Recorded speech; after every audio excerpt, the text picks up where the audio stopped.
Find us on Facebook, email us at head2headpinball@gmail.com, or go to our website at head2headpinball.com. Welcome everybody to the Head2Head Pinball Podcast. This is episode 45 and my name's Martin, and with me each and every week is... It's Ryan C. Marty, we've got a lot of Stern news to cover today. I think we should get someone from Stern on. What do you think? Oh, who's available from Stern? They're also busy. Okay. When this guy isn't playing with rare earth magnets, he is hiking the hills of Chicago in his world-famous shorts. He is widely considered one of the greatest competitive pinball players of all time, despite the fact that he's never once played a tournament outside of the US. He's now working for a very small startup company called Stern Pinball as a game designer. Ladies and gentlemen, Keith Elwin. How you going, Keith? Thank you. Was any of what he just said true? About my world-famous shorts, or never competing outside the country? Never being outside the country. I was driving in a car with Marty last night, and I was trying to look up some stats of Keith Elwin, and every single one of your tournaments on the IFA website have been held in the US. Yeah, I guess that's true. Do you have a passport? Actually, currently I don't, but legally I can get one. Don't worry. But have you done a lot of travel outside of the US, or is it just like that's for tournaments you just prefer to do it local? Yeah, the tournament, I never really took it that seriously where I would like travel to Europe and play in a pinball tournament. So I've always kept it local, but I definitely plan on going to IFPA Italy next year. So okay. I've been kind of in a hiatus for the past year, just transitioning to Chicago, transitioning to a job, and haven't really been competing that much. But now that the game's out, I plan to kind of get back into it. Yeah, I guess I've probably noticed that you have sort of wound down a little bit in the last few years. Probably even before bringing Iron Maiden out. But did those things coincide with you sort of really want to focus on pinball design and not so much on the competitive side? Yeah, a little bit. I kind of grew bored, honestly, and I kind of wanted to focus on making Archer and then whatever became of that. Now that that's all handled, I actually kind of miss the competitive pinball scene. So what is it about competitive pinball after a while that gets boring? Is it the kind of the waiting around, the tournament format, chatting to people while you're waiting? What ends up getting boring after 20 years of playing tournament pinball? Well, yeah, you hit the nail on the head. 20 years. It's pretty much since my early 20s I've been doing it, and it's just like actually kind of want to start using my vacation for a vacation. Kicked in. So that's kind of where that stems from.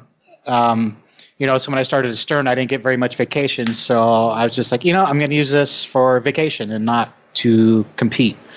But now that I've been there longer, a little more flexible, I'd like to kind of get back into it because I do miss the adrenaline I get playing. So I may be a little rusty, but I think by the time Pinbird rolls around, I should be all right. And we will delve more into the tournament side later, because I think the main thing that we do really want to talk about is Iron Maiden, and not just because it's a fantastic machine that's coming out. I got this machine on fucking order, man. Where's my machine? It's in my office. I'm kind of going through it. He's signing it, one of one, the super limited edition. Keith, how it always kind of intrigues me because we kind of people order these machines and it arrives in a box, but designed by Keith Elwin, we don't really know kind of the exact story behind it. So what's your job after you design it, right? Like, are you still going into Stern every day and helping out with something, or is your job now done and you just kind of work on the code updates with Rick? Before I started working at Stern, I always wondered, what does a game designer do every day? Yes. And now that I've been there for a year, I could tell you, if you don't have a game on the assembly line, then you're just in front of the computer working on CAD, making whatever game you want, trying to come up with something unique, original, coming up the rule set. But if you have a game in the assembly line, you'll be surprised how many little fires come up that you have to take care of. So I'll be at my office working on something, and then somebody from the assembly line will come over. Hey, we're out of this part. What do we do? And then there are other times where I put this together and it's not working right. So every little thing that goes wrong, basically I have to sign off on it.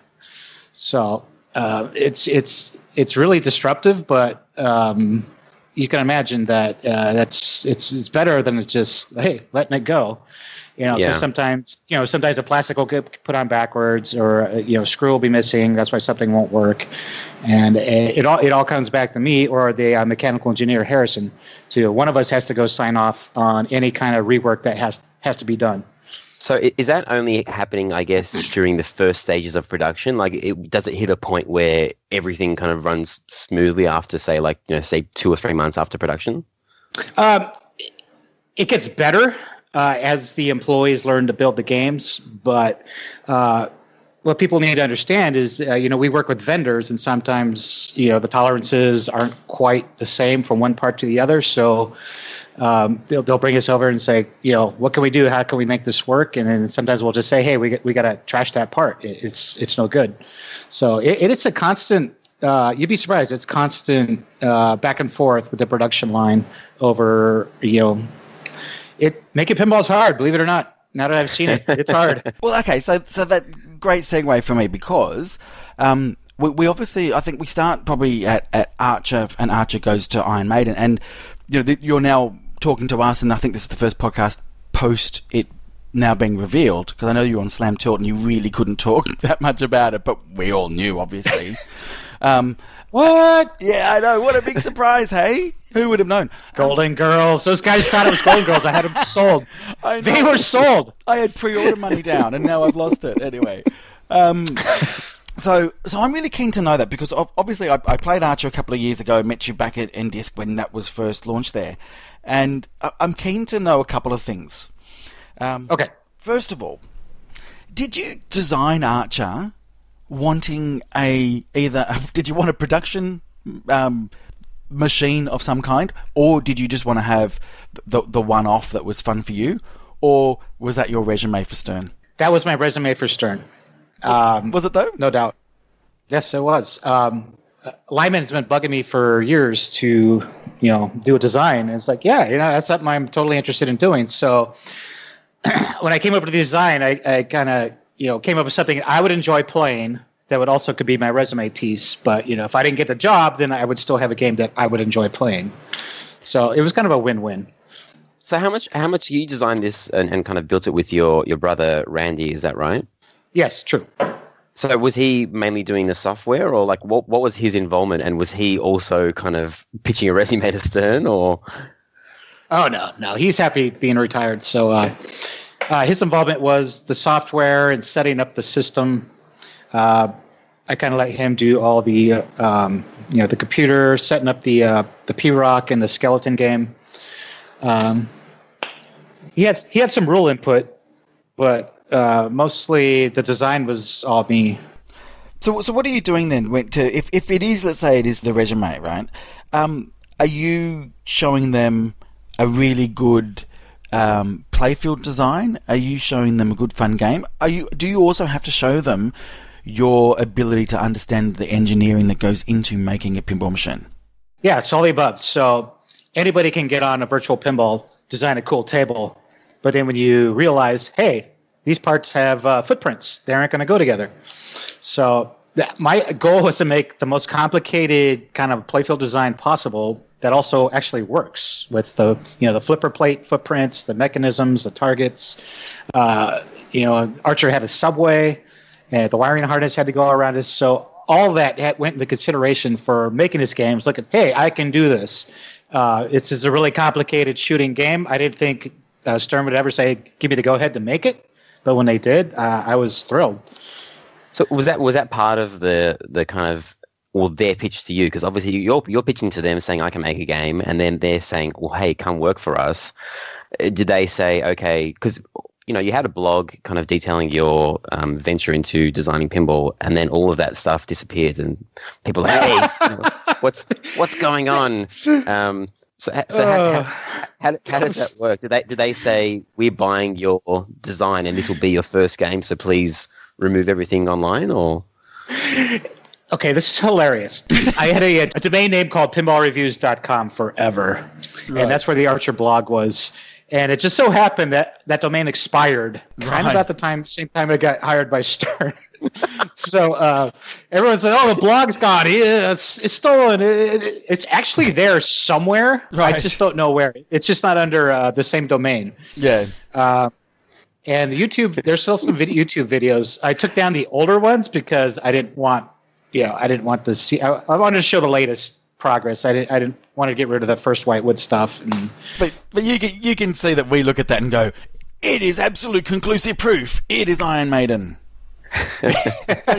You can't argue with that logic right there. Yeah.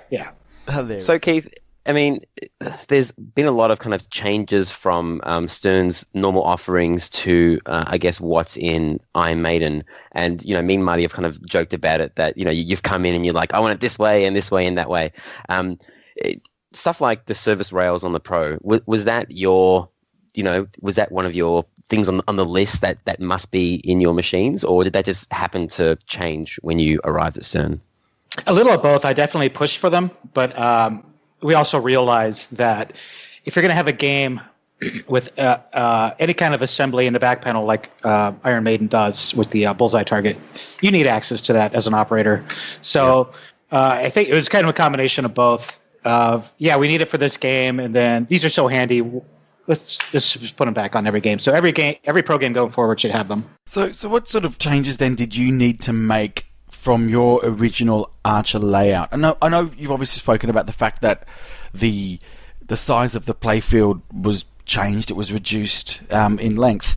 But did you really still have a massive learning curve to take that, what was ultimately a concept machine, to now a full production machine? It actually was pretty smooth transition. So once we, so that I cheated an inch on Archer, as you know. Yep. And once we took that 1 inch out, everything shifted down. So the original Whitewood still had a scoop on the left-hand side, and it was so close to the flippers, it was just annoying to shoot. The ball would pop out of there most of the time. It just wasn't satisfying to shoot. And it kind of closed off that left side with that left spinner shot. I really liked that shot. And it kind of closed that off. So the first thing I did was I got rid of that, replaced it with a stand-up target, or the Newton ball and the LE. Mm-hmm. And so we're shooting that. It's like, great. Now I need something. I was never a huge fan of the Very target on Archer because even though it was a Very target, it was either you hit it and it went in, you hit it, it didn't go in. It was just frustrating to open it up, hit it, and it would just keep rejecting, kind of like Ripley's does. It was just frustrating. So I was like, I'm going to just pull this mech out, use that money, and put some drop targets in because that's really what I wanted in an Archer. And that's what I did. So the other, I guess, new things about Archer, you got the shaker on the LE being 500 units, all three models, and having different cabs with totally unique art, and little things like the tilt debounce settings, which weren't available before. How many of those were your ideas, and how many were other people's ideas? The speakers I wanted, the foil cabinet decals I wanted. I don't remember. The Visiglass was definitely Sales' idea, and it's a good idea in my opinion. Yeah. But I definitely wanted the upgraded speakers because the cabinets we have at work are just cabinets from previous games. So when we drop a Whitewood in, I'm playing it with the Batman Super LE speaker package, and I was like, this sounds amazing. Yeah. And I was like, I got to have this in my game. And so I pushed for the speakers, and then they approved them, and I was like, awesome. And then they came back a month later. He's like, hey, you know what? We're also going to include a shaker and a Visiglass, mirrored back glass, everything. So, yeah.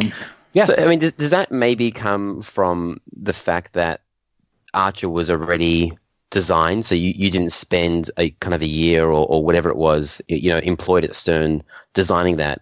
where they have to kind of pay you for your time. Is that where the cost kind of gets adjusted, or was this just kind of like this is the new Stern going forward, possibly where we're going to put more stuff into our LE? No, this has nothing to do with development time. So our development time and our bill of materials are two separate things. Those will never go together. So I was given a bill of material to work with, and on the Pro, I decided, you know what? I want metal ramps, metal wire forms. I need the drop targets. I need the spinners, and of course, all that comes at a cost of any kind of major mech, which I was willing to do. So it's all about the physical BOM, and the development time and all that didn't have anything to do with the added features on the LE. Okay. But you've had a long time, right, to get that layout right. Was there much of it that you felt kind of needed to be tweaked because it was now lost moving from your design to a Stern design? Because they've got a completely different look and feel, right? It's different mechs, different rubbers, different everything.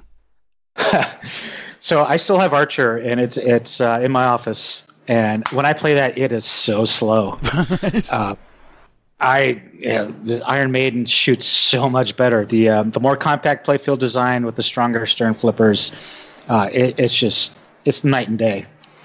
It's probably also like the clear coat in the playfield as well, because I played the Whitewood of the TNA, and it is not, like that's fast, but you play the production model, and it's just as I said, night and day, completely different machines.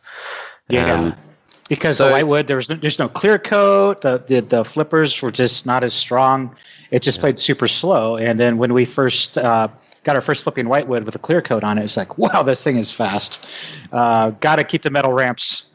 Was there anything that you wanted to, or that was discussed to be added to the playfield that wasn't really thought about at the Archer stage? No, I had to save all my fight for keeping the upper flippers. So was that really the case, though? You would have just been given like the green card to go through with all of that, wouldn't you?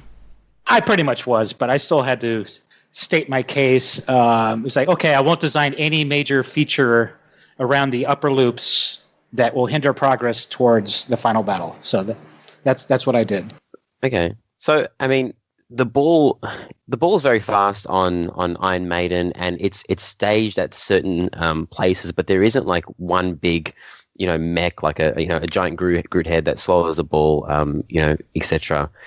Is that something, moving forward into, future possible designs, since the reception of Iron Maiden has been, it's been taken so well, does that kind of does that make you second guess putting a mech in like that, versus kind of having the ball just, making it more about shots than toys?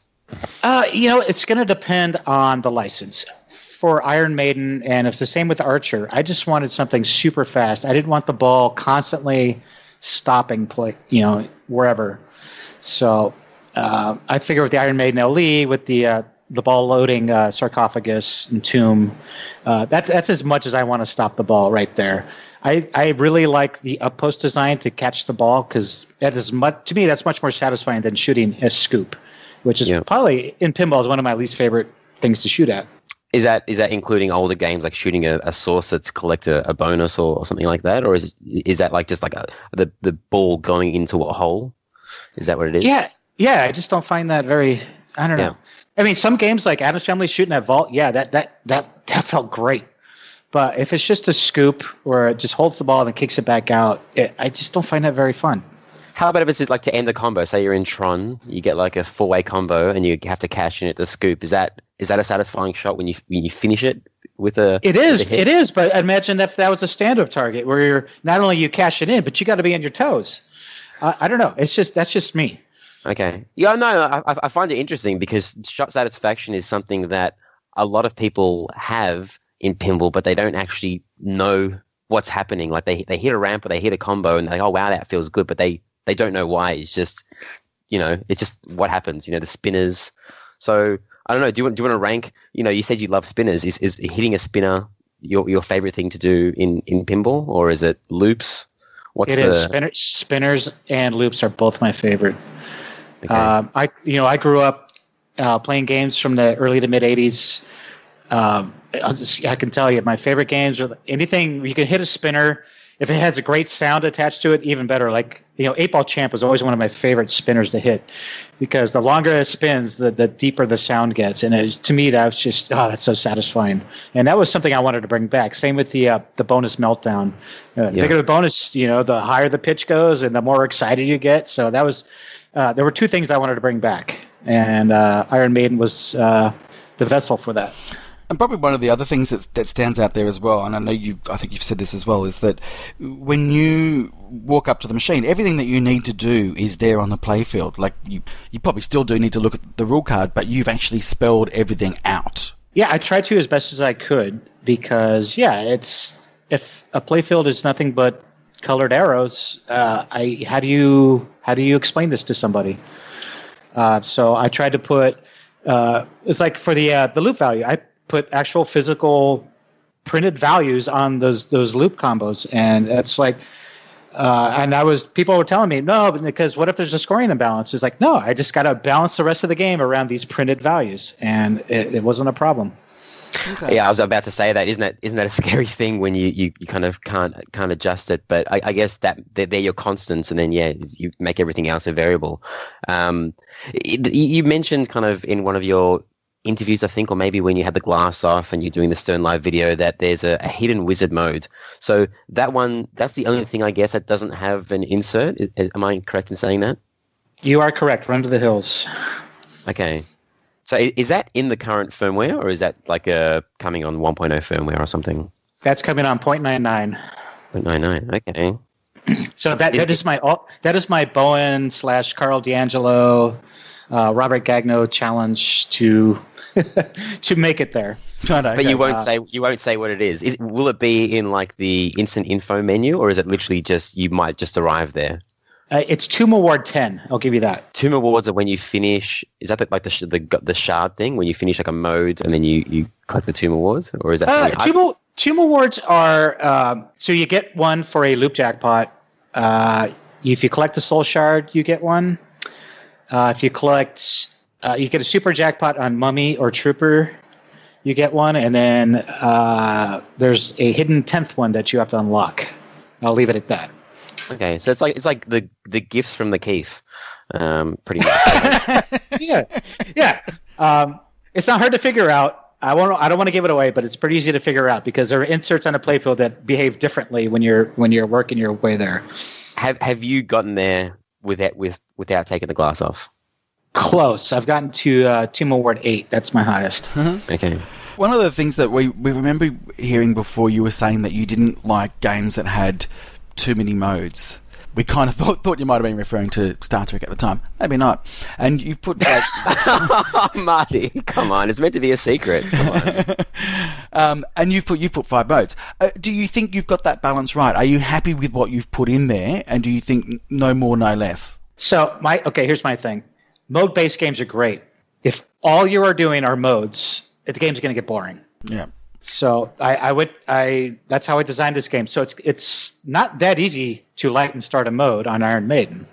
So, in exchange, you only have a handful of modes, but there are other things to explore and do. So you got the loop jackpots, you got the Trooper, you got the combo system, you got the Tomb Award. There are other things to do, such as lighting your playfield multiplier and all the power features. Every single shot you do builds this power feature. So that was my goal, is to make something is like, what do I do? Oh, I can do anything and make progress towards the end goal of the game. It's not like now I got to do this mode. Now I got to do this mode. That's what I don't like. Did you have that in your mind at the Archer stage, or was that when you said, right, now I've got to make Iron Maiden for Stern? Did you have to sit down and think about the rule set at that stage, or did you just have all this stuff already in your mind ready to go? So Rick was hired in, I believe, June or July of last year. And so I had no idea who my software guy was going to be. So George said, hey, we got this guy. He's really great, but he doesn't know pinball. And I was like, yeah, it's come by. He's like, well, you realize you're going to have to come up with the rules. And I was like, yeah, fine, no problem. So I just sat down and kind of came up with the rule set. The only thing I did have in mind were the power features, because those are inserts on the playfield. Sure. So it's like, these have to be here. Every shot's going to work towards this. I don't know what any of it's going to do, but we'll figure it out. So pretty much I designed the game fairly quickly, and then the last 4 or 5 months of the project, I was just, we have to make these rule guides. So, I was on Microsoft Word every day for hours just coming up with these rules. So is that something that you would like to do moving forward? Like, design the physical layout of these pinball machines, but then also have a really big hand in creating the rule structure around it? Or would you like to kind of just concentrate on the hardware side and let someone else finish off your work? No, I definitely want to do both. If my programmer has ideas, I'm totally want to listen to what they have to say. But I'm willing to do both because I think I know pinball just as well as pretty much anyone there. So if it makes the game better, great. So when the machine was revealed, right, we all got to see it, and we all were shocked that it was Iron Maiden because we obviously hadn't been tipped off. Yeah, you thought it was Golden Girls. We had you. We had you. And the reaction we know has been, for the most part, positive. For those people that don't really like it, I think the biggest criticism they have is that they don't like the band. Well, that's not really your call, and you pretty much didn't like them either. I'm probably exaggerating there a little bit, but what? Surely you've come to love them now. But the question I have for you is, with all the feedback, and surely you would have seen what people have been saying about it, do you think even some of the criticism has been fair, or do you think people have sort of missed the mark, or have you actually been surprised at all by how people have reacted to it? I was surprised initially about how almost unanimous people were positive about it. Now I'm starting to see people say, "Oh, the ball times are long." That's by design. So when I was first approached with this project, I was like, I want to make this is going to be a home collector game. So I kind of went about having it's not a complicated rule set, but it's deep. There's a lot of strategies to the rule set. So I wanted a game with longer ball times. And then, of course, when people play and set up at a show where they're flat and floaty, it's like, wow, this game plays forever. It's like, yeah, it's true. It might, but it's still going to take you at least a half an hour to beat the game. So it shouldn't play any longer to beat than, say, Walking Dead, because I pretty much structured the rule set verbatim after Walking Dead. Well, you say half an hour at your skill level, or is that half an hour at anyone's skill level? Half an hour at anyone's skill level to battle the beasts. Right, okay. And like I said, if you want to get Run to the Hills, that's probably going to take you another 10, 15 minutes. So, but that's for, like I said, that's the carrot for the podcaster, the people like Carl who, it's a challenge. Hey, go ahead, beat everything in a game and see what happens. That's a challenge to anyone out there. Well, so that's what I'm keen to know about the release. Who were you pitching this to as far as the end user? Were you really trying to factor in everybody? So it's Iron Maiden, so it's going to attract people that are Iron Maiden fans but not necessarily pinball fans. Then you've got the middle pack, those people that will go along to competitions, they're not necessarily the top. Then you've got the elite players like yourself.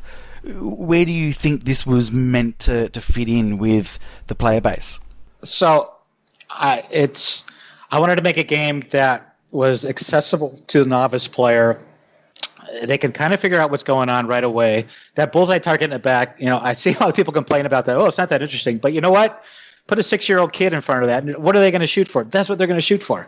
So, we put a little interesting light show on it. If you hit the red section, it lights up red. You hit the blue, it lights up blue. If you hit a bullseye, it does this little light show. So I definitely designed this game for the average player.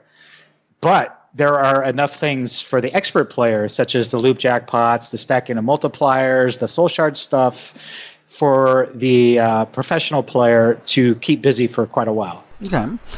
And so you've pretty much got a relatively new team, right? So you've also got Tommy Soxton. He's part of your team as well. And obviously your coders as well. Do you think that that's kind of helped deliver a machine that you don't have to worry about what's been done in the past? You can do just whatever you guys want to do right now. Yeah, so the great thing was that when Rick started, he had no code base. So he started from scratch. So anything he does, he wrote himself. It wasn't a copy and paste from anything else. When Tim came on, he was on our project for about a month, and he did the placement of the call-outs, and he did a few of the light shows before he moved on to greener pastures. So, and our mechanical engineer, Harrison Drake, is fresh out of Purdue, and so he tackled the project like no problem.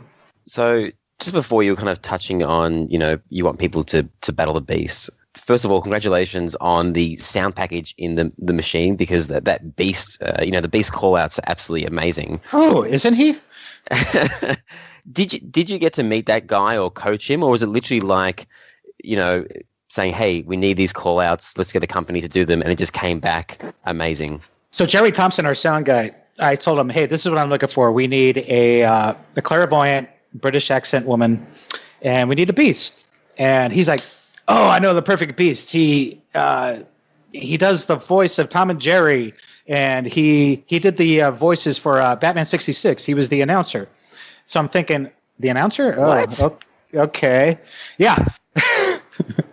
As in the guy says, on a wonderful day, blah, blah, blah. Yeah. That's him. He's the same guy. Gotham City. So no way. yeah. So yeah, when his demo came back, I was like, oh my God, this is amazing.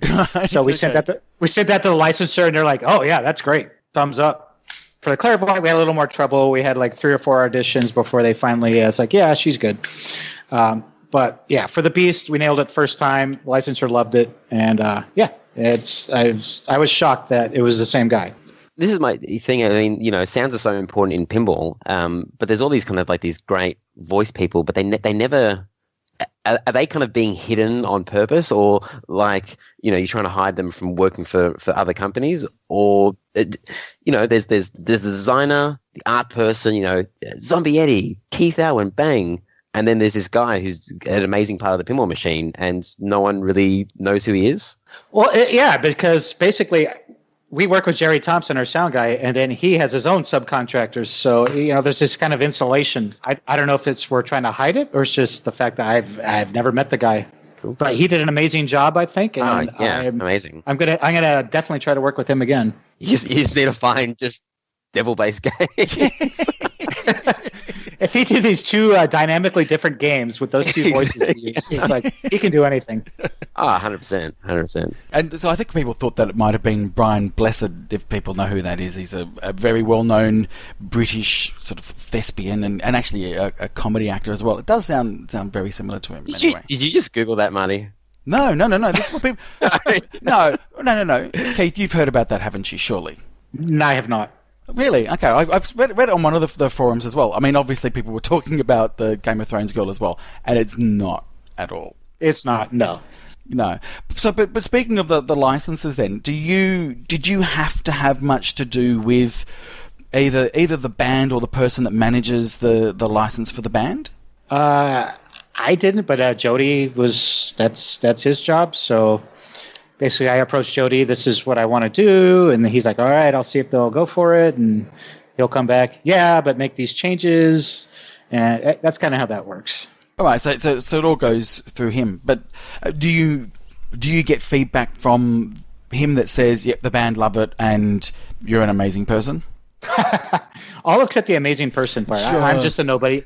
I'm just a nobody in their world, but yes, they were, when it came to letting me have creative freedom with the game itself, the game rules, they were great. They didn't care. They worried about their art assets, so that wasn't my problem.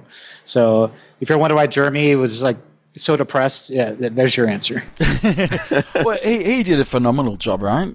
I still don't know how he managed to create 3 totally different art packages for the 3 versions. It was amazing. I know he spent a lot of time. He was really stressed. He had to make a bunch of changes, but given the amount of time he had to do it, I think he knocked it out of the park.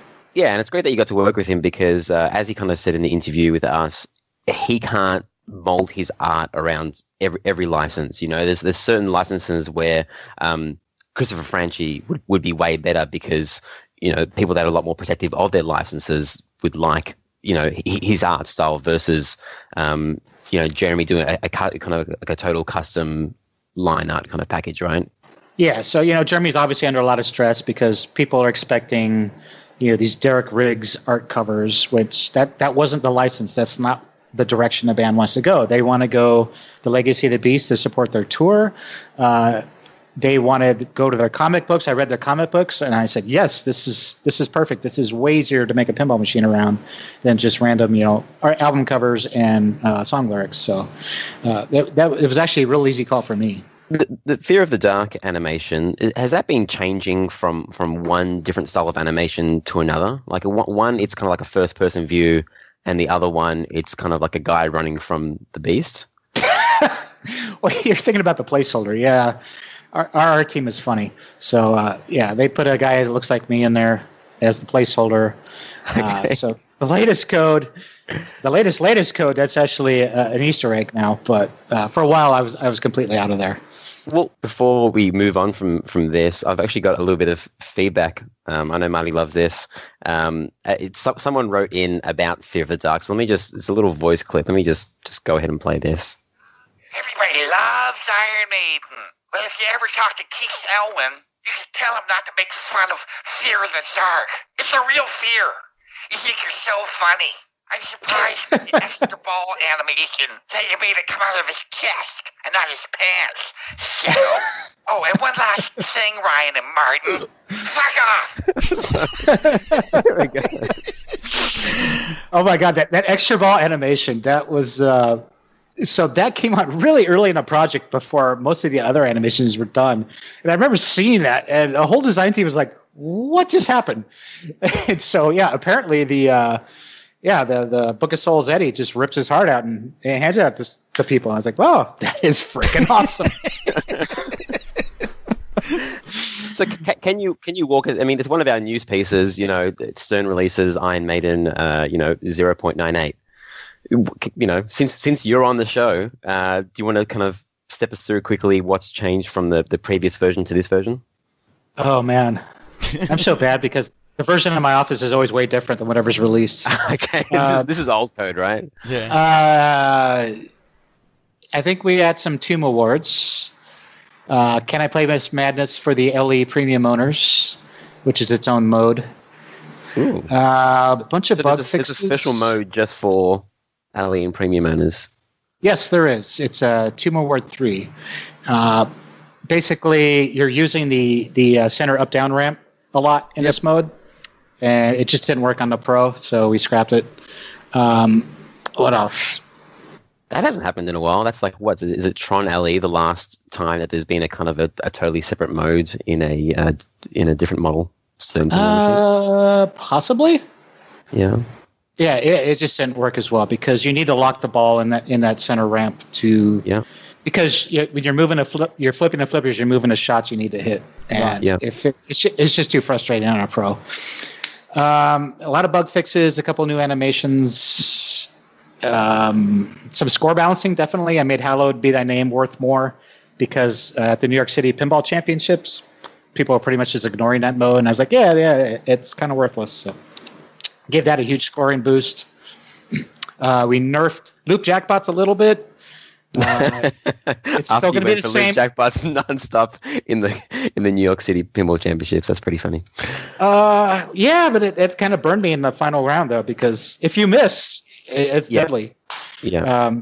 So it was a good risk reward, but we kind of made it so after a while, holding up the left flipper to shoot that loop will no longer advance your multiplier. You'll still score the jackpot. It just won't advance the multiplier. So when you're doing these all the code revisions at the moment, what's the sort of thing that you're working on? And I could imagine it's probably situational, depends on what needs to be fixed or added. But are you looking at game enhancements? Are you looking at balancing? But do you also have to do things about sort of some of the base code that actually, make sure that the mechanics of the machine are also preserved as well? Yeah, especially on the LE because, you can have an air ball go into the sarcophagus and then the game won't know what to do. So there's just all kinds of things that, we're constantly finding out about. We'll get these bug reports. Hey, if this switch doesn't work, the game just kind of sits there and they're like, oh yeah, you're right. So we got to, Rick has to figure out a way around that. And so there's a lot of stuff that we need to take in consideration when making the software. Where do these bug reports come from? Either I'll read them or we have a bug.report at Stern Pinball. We'll get emails. Okay.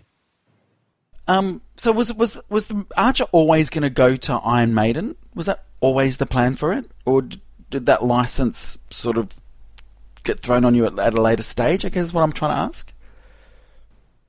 Definitely a later stage, because when I originally was going to move out here, I couldn't, so I had to take an extra 2 months. And so yeah, George was like, "Hey, how about Iron Maiden?" I was like, "Oh, I'll think about it." You said you can work with Jeremy. And I was like, "All right, sold." And obviously, Jeremy wanted to work with you. Yeah, he's weird, right? He's very. Oh, are we recording? When he does come in, which is very rare, when he does come in, he has everybody in stitches. So yeah, I wasn't expecting him to be as funny as he was. I know Ryan had heard other interviews, but I kind of don't like to listen to previous interviews that people have done, so it's kind of fresh for me. So I didn't know what to expect when we interviewed him, but he's very funny, but obviously very talented. But obviously as well, we got through that he doesn't sort of. He's probably a bit too humble. He doesn't realise that what he actually does is great for pinball. He's the worst. He's the worst, man. He's just like, man, that's great. Nah, it sucks. Hey, people are going to love this. People are going to love this. No, they're just going to be different levels of hate. I was like, oh, okay. Different levels of hate. He is so humble. Yes, he is amazing. So, have you played you've played a lot of pinball machines that are made by Stern. Have you played the Supreme Pinball Machine, Keith? Oh, yes. That was an office favorite for a long time. It's kind of it's got a lot of hype at the moment, and I want to play. I know none of them will probably ever come to Australia, but are the sounds in the machine as like the same as the sounds in the video? Like are they all that like old school? Jerry Thompson did the sound for that as well. There was a ton of 80s beeps, boops, electronic sounds in there. So I'm sure whatever you've heard, that's what it is. But for the longest time, me, Tommy Soxton, and Zach were just super competitive on that game. We'd be like, hey, all right, beat this score. All right, now. So Zach would try to beat it, and then, Tommy would put up a score. And it was a ton of fun playing that. So you obviously got to play the Spider-Man Home Edition as well. So, as a high level player that you are, do you kind of look at it and go, yeah, you know what, it's still a great game, or do you look at it and think, oh, it's not really as complicated or as challenging as other games? Yeah, I did not play a ton of the Spider-Man. If it's anything like Supreme, then it shoots really well. It's surprisingly so for kind of a home game, as it were. But you won't be disappointed. No, that's what I found. As I said, I did play it, and really what you can notice is there's almost like the start button sort of looks a bit different, and the back dot matrix is quite basic, but what you actually see under the glass is a full Stern pinball machine. And I love that captive ball / Newton ball lock release shot. Yes. That was brilliant. That's great. Yes. Well, Keith, would you like to play Slam the Top 100? Ooh, yeah, let's do it. For sure. All right. Well, so you got options. So you can either go it alone, so Keith versus Ryan and Marty, or I can generate a number and you can get slapped on one of our teams. So which one would you rather? Yeah, let's go on your team. No, you want to get slapped. Okay, I'm going to generate a number from 1 to 2. 1 is on my team, Marty, and 2 is on your team. Sure, for sure.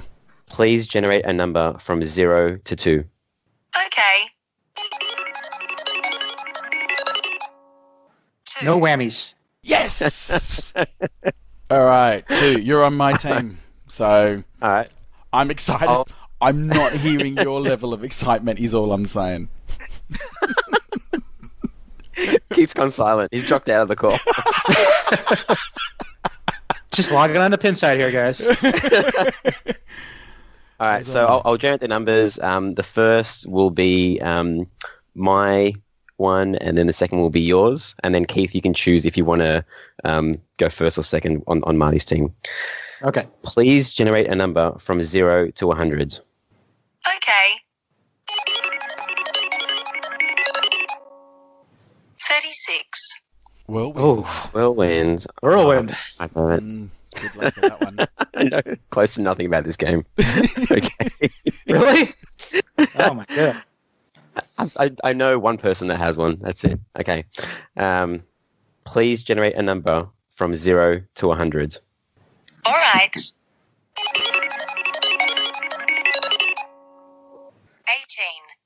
18. Simpsons Pinball Party.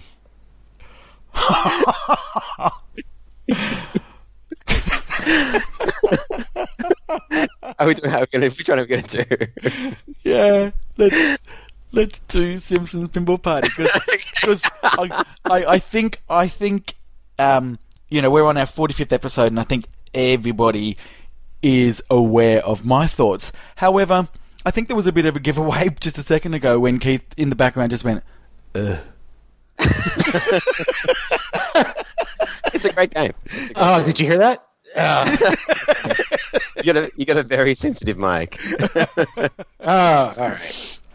Okay. If there's ever a game I never have to play again, So I think it's only fair, as you being a special guest of the show, to do the opening argument. for Simpsons Pinball Party. Okay. So Do you have 2 hours to kill? I got the game for you.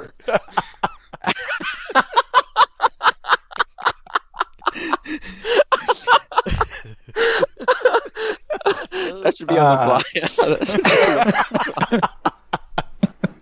All right. Funny. Okay. So just to recap. So I'll go first. Oh wait, no, you guys have to go first. You have the lower number. So That's right. Keith's gonna talk for. We're gonna change it up. We're gonna do 1 minute. All right, just in case. Well, because it's Simpsons, it's got to be double the length of everything else. Double the time. Yeah. Time extension. So you can talk for a minute, or you can stop at any time you want, and talk about how good the Simpsons Pinball Party is. Then I'll talk about how good Whirlwind is, and then Marty's going to try and trash Whirlwind, and I'll try and trash Simpsons. So let me know when you're ready, Keith. Can I go second on our team? You want to trash Whirlwind? No, I don't. I would never trash Whirlwind. All right. You have to pretend you're a lawyer. It doesn't matter. Am I defending Simpsons or am I trashing Whirlwind? Oh, so you want to swap teams now, do you? No. You because your opening argument is only about the merits of the machine. You only get to bag out the other machine in your rebuttal. So you've got to talk for a minute about how amazing, and it is. Simpsons Pinball. We are going to win this. Okay. So let's do it. Okay. All right. Ready, set, go, Keith. Simpsons Pinball Party by Stern Pinball, 2003. Lots of shots. The game has tons of shots. Cool little right ramp. A garage door that sometimes works. What else? Yeah, rules. Got tons of rules. It's got 5 flippers and another flipper mech on the Homer head, so that's 6 flipper mechs. So good bomb value there. Sound and callouts, sure. Pretty. No, it's not the worst. Could be a little better. Mini playfield actually I think is kind of fun. Small, tight, tiny little flippers. I think that works pretty well. Tons of flow. The game's just a flow monster. Cool lock target or lock saucer behind the drop targets. All right, stop. I'll put you out of your misery. Thank you. A flow monster. Simpsons Pinball Party. I mean, you can get a 5-way combo. It just takes about 30 seconds to complete the 5-way combo. But you get a 6-eyed fish, right? It's awesome. Yeah, exactly. All right. Whirlwinds. You chose the wrong team. I did. Right. I know. Whirlwind, one of Pat Lawler's best creations. His first, was his second disaster theme. You've got the 3 spinning discs in the middle. You've got that beautiful side ramp, which, hey, it is steep, but guess what? Rebuild your flippers and you'll have no problems making that shot. You spell north, south, east, west to get everything going. It's just a classic. System 11, I believe it's System 11. It is. They made 7,000 of these. The artwork is of its time. JJP couldn't, pull off the 3 spinning discs. This is how you do it, guys. Just separate the disc into 3 separate circles. Bam, you got it. And let's not forget, it has an interactive topper. So when you start the whirlwind, right, this breaks the fourth wall. This is like 3D or 4D pinball. It blows air in your face. Absolutely amazing on a hot day. Whirlwind is a pinball machine for you. But what if a piece of dust gets in your eye? Is there a lawsuit, potential lawsuit there? Yep. That's right. All right, you ready? You ready for the rebuttal? So should we limit this to 30 seconds, or do you want to go for a minute, Marty? No, I'm happy to go for 30 seconds. All right, go for it. Okay, so look, it was an interesting game of its time. It's a Pat Lawler design, which is not for everybody. I don't think it really has aged all that well. I don't think the art has aged that well. I don't think the rule set has aged that well either. Probably a good tournament machine, but not a good home game at all. And as for that interactive topper, nobody wants to be blown in the face while playing pinball. Can I rebut my teammate?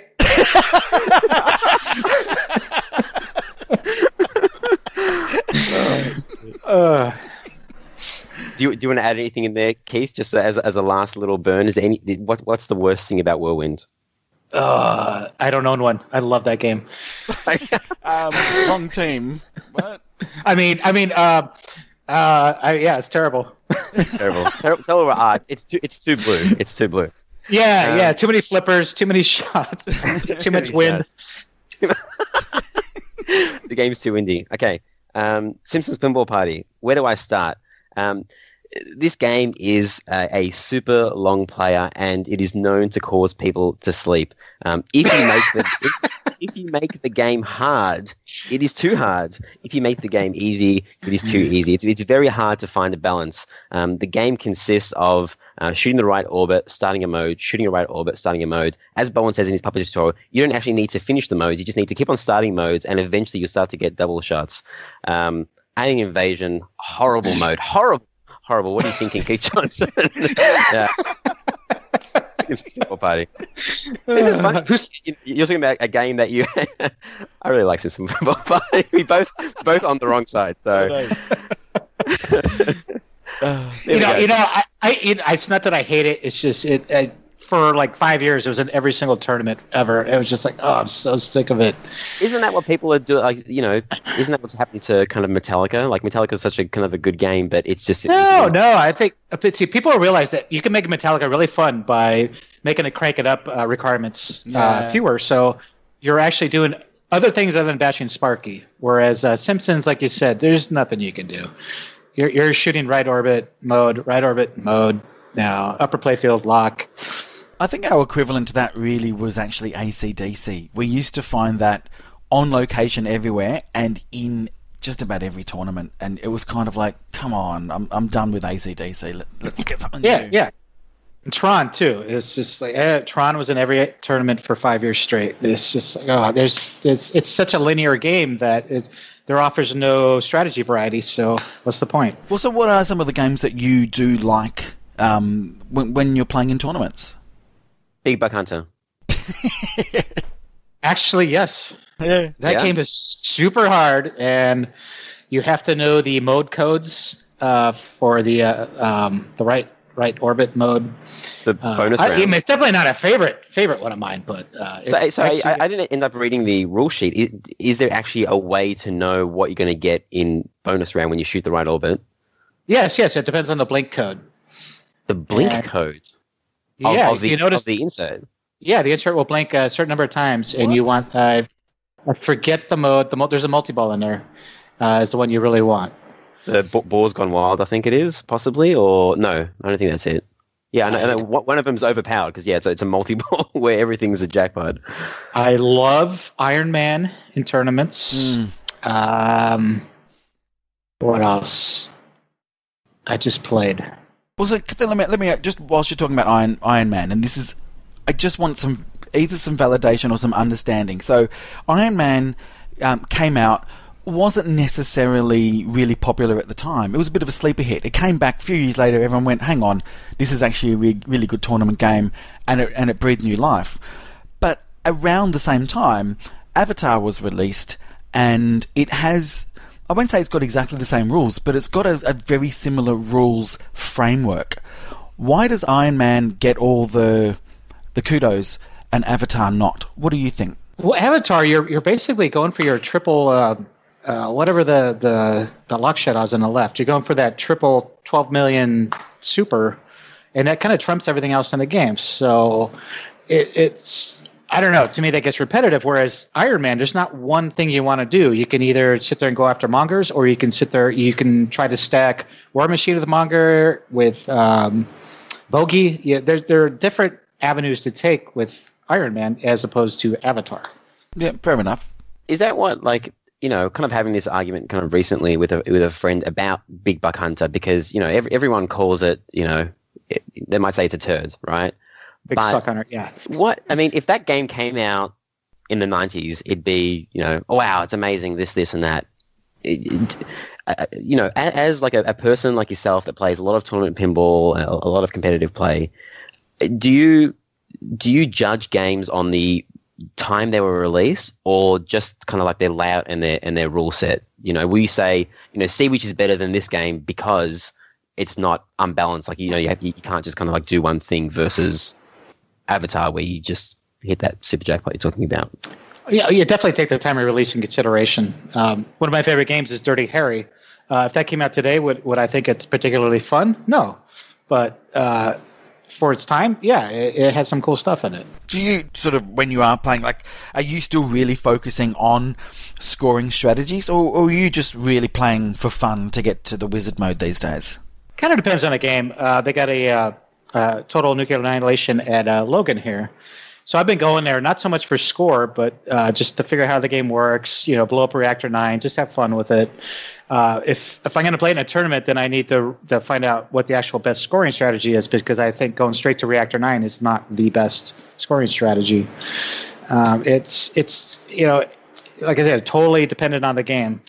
My Aerosmith rule set knowledge is a little weak, so that's something I need to figure out. I know how to get to the wizard mode, but do I know how to score a lot of points on it? No, I really don't. Okay, so then, you know, let's continue really with sort of your tournament history.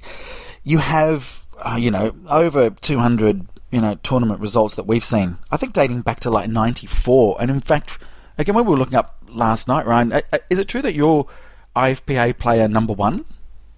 Yes. Wow. So you were the first person that ever put their name down on a bit of paper? So all that was I was the top ranked player in 2004 or whenever they came around. So that's how everybody's that number came about. Okay. So they just went down the list and assigned numbers. So it's such a basic question to ask. How did you become such a good player? I think there's something to be said about growing up playing pinball. I mean, look at Escher Levkov. Yeah. It's just kind of natural for him when you're in that stage. So, you know, I was the same as him. I pretty much spent my entire childhood playing pinball. From the time I was 8, you know, I was just hanging out at arcades because the pinball was everywhere where I lived. I could walk down to the pizza place and play Spider-Man, and it was just natural for me. And 1993 or so, I went to my first tournament. I placed very well. It was a Twilight Zone in qualifying, and I was the top qualifier. And then we had to play some old crappy game called Cover Girl for the final, and I didn't do well. But the next year was on World Cup Soccer, and I blew that up, and I won that, and I've been playing ever since. So what? Sorry, I lost it. I'm googling pictures of Cover Girl. Oh God.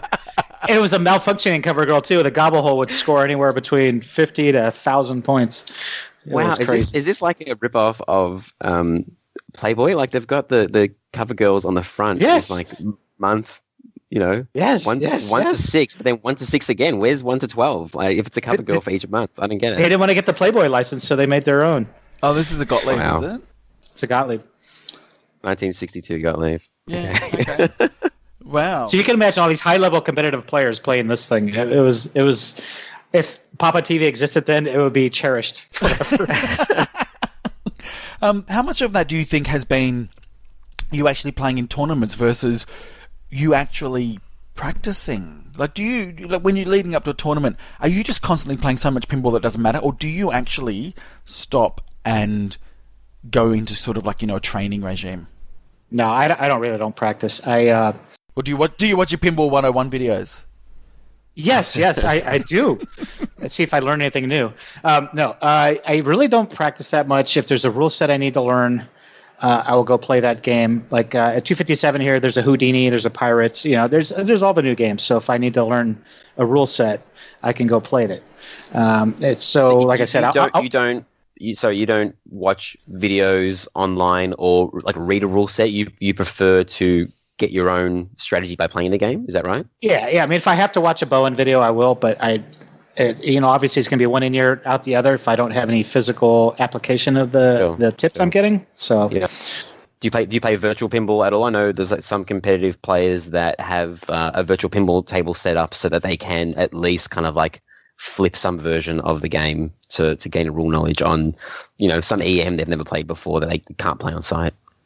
No, I mean, if it comes to an EM, if I don't master that within a couple balls, then I'm an idiot. So pretty much every game between 1998 and 1980, I've played extensively in tournaments.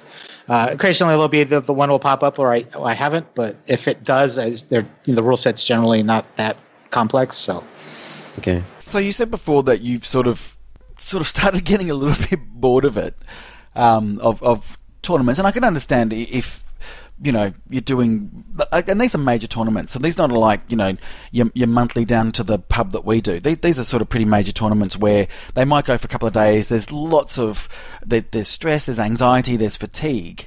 What do you think would need to change for you to get it more exciting, or is it just time to leave it for other people to get that excited about it? No, I had my break. Like I said, it was just so when I was in California, I worked for myself. I had plenty of time to go say, hey, I want to go to this show here and play in this tournament. Fine, I would go do it. This show here, I go do it. Then when I moved to Chicago, I no longer had that freedom. It's like, so I had to decide, do I want to use all my vacation time to go to some mom and pop tournament somewhere, or do I actually want to get out of Chicago and somewhere nice? It was a catch-22. So I decided, I was like, I'm just going to kind of take a year off. I'll do Pinburg, I'll do Papa, and I did Expo. And, it was a nice little break. But now that I've, the game's out the door, I got, a lot more time on my hands now. I plan to start going back out there because I do miss the adrenaline. I miss the fun. I miss the camaraderie of, everyone. But if you don't win, let's say you come third or fourth or whatever it is, right? Do you kind of go, I'm really, really kicking myself and reliving those moments where you get it wrong? Or do you sort of walk away going, I don't care anymore? So when I was competing a lot, I'd come back, and it was like, oh, how'd you do? Oh, I got third. Oh, wow, you're really losing it. Just like, wow, okay. I guess I take that as a compliment, but sure. Yeah. So, like at the New York tournament, I got third. Yeah. Bowen just kind of blew that up at the last second. And it's like, you know what? It depends how I play. I played fine. I didn't do bad on any one game, but everyone else did better. So that's when you're just like, hey, I did my best. Is that annoying? Because I was talking to someone about that on the weekend that, once you hit a certain point, there's an expectation. And I mean, if you win, it's like, oh, Keith Elwin won again, like la-di-da. And if you lose, it's like, oh my gosh, like Keith Elwin came fifth, like, he's crumbling. Is that annoying that you can't satisfy people regardless of your result? Like you just want to kind of go there and have fun? It is a little bit, but you know what? I don't take them that seriously. If when I first started competing, if I didn't win, I'd be pissed. I can't wait till next year. And this is like, yeah, I got nothing left to prove. I do this because I enjoy it. If I get first, great. If I get fifth, okay. It's just I'm not going to bow my head in shame. It's as long as did I have fun? Yes. Did I not have fun? No. Then I probably won't be back at this tournament. Yeah. But is that the same when you're thinking about Pinburg that's coming up, which is going to be absolutely massive? Do you still have that sort of I guess it's pressure, but that sort of understanding that this is a big tournament, all eyes are going to be on you. It matters. Does it matter? Oh yeah. Pinburg's the best. Okay. Yeah. So look, and it's kind of what we sort of talked about with you. You are a very focused player. and again, what I love about watching you, and it's similar to what you said about Bowen, you could be, fourth player, last ball, people are on 50 to 100 million, and you're sitting there on 1 million. You could never, ever count you out. Is that because you've got all the years of experience to just be able to calm your nerves, know what you need to do, and just go for it anyway? Yes. Once you've been up on that stage playing in front of all those people, it's just going back up there, you don't feel it. Nobody is there. It's just you and the machine. And that just comes from experience. I know a lot of people, my friend Adam Levkoppels, he'll commonly say, you're in a group of so-and-so and they're winning, but they're going to pretty soon realize where they are and drop off. And he's right. He's right 90% of the time. They're suddenly going to realize, I'm up on stage, I'm popping TV, playing in front of these people. Then they get really nervous. And it was like, whereas me, he's like, yeah, I've done this so many times. It's like, yeah, hi. I'm here again. So what does make you nervous though? Is it just, I mean, you said you kind of like, you want to feel that excitement and stuff. So I guess excitement kind of comes hand in hand with nerves. At what point do you feel that kind of that adrenaline rush? Is it when you're blowing up a game? When a song jackpot is lit? What gets you excited when you're playing pinballs? My biggest thing is getting warmed up. So if I go into a match cold, I'm not hitting my shots, I'm not doing anything right. It's frustrating as hell, but all it takes is one good ball. You get the adrenaline going, you get your confidence. For me, I'll start sweating a little bit. I get really hot, and it's just like once I'm in that groove, I rarely come out of it. It's just getting to that point. So give me one good ball. It was like the Pinburg finals last year. I did barely got the flip the first two games, but then going into game 3 on Andromeda, I put up like 4 million. It's just like, okay, and after that, everything else was easy. It was just too late, yeah. Yeah, it was just too late. It's finding that groove at the right time and just staying in that groove. Look, it's like that with any tournament. Like those people that are consistently the best players, if they get knocked out, if you don't make it to the final round, it's literally the moment happens with all these whispers like, oh my God, did you hear? Gates out. Didn't get to the finals. What's happened? Are you kind of like aware that that's really what happens when people sort of just expect it to happen, and when it doesn't, it's a big deal? Well, people need to realize that when you're playing in groups of 4, only 2 people are going to go through. Yeah. And so like at the circuit final was me, Bowen, Trent, and Jeff Teolis. And so it's like, hey, you know what? 2 of us are going home. Yeah. And as it turned out, it was Jeff and Bowen. It's like, okay, is Bowen washed up? No, obviously he's not. But if he didn't get in a groove in time to play, and then once I got through that round, which I barely did, I got through the next 7 or 8 rounds before I finally got knocked out in the final. So, like I said, it's all about finding your groove before you get knocked out. I remember having I actually had the face-to-face conversation with our own Jordan Treadaway, where I can't remember which tournament it was, but he'd make the finals, and I went, oh man, you didn't make it into the finals, what happened? And he goes, Martin, I'm not a robot, I'm human. Yes. I went, okay, that's profoundly shut me down. Yeah. But that's what it is, right? You are human. Yeah. Yeah. And it's pinball, but you need a certain amount of luck to go with your skill. For sure. So if I'm an Aerosmith and I'm shooting a toy box, that ball could go anywhere. It could go right back to my flipper, or it could get flung down the outlay. It's just if I step up to that game, it happens to me 3 times in a row. Did I play a bad game? No, it's just I didn't have any luck. But would you say, therefore, some people say their strength is either shot accuracy, rules knowledge, or recovery skills. Where would you say that you think that your strength is in those things? I think both knowledge and recovery skills. Okay. Probably if I watch someone like Daniel Asarari who never misses a shot, I mean, I'm amazed by that. But if I would say that was probably the weakest of the 3 that you just brought up. Okay. So you kind of mentioned in a video recently, I'm not sure if it was a Stern promo video or a news piece, and everyone was kind of talking about how, what's important to becoming a good player. And you said, rules knowledge, but also an understanding of geometry. So geometry, it's a word that me and Marty throw around all the time with playfield design. But in terms of playing, do you think that's one of the biggest hurdles that a lot of kind of medium ranked players struggle with knowing where to hit the ball on the flipper or where the ball is going to go so you can react before it's too late? Absolutely.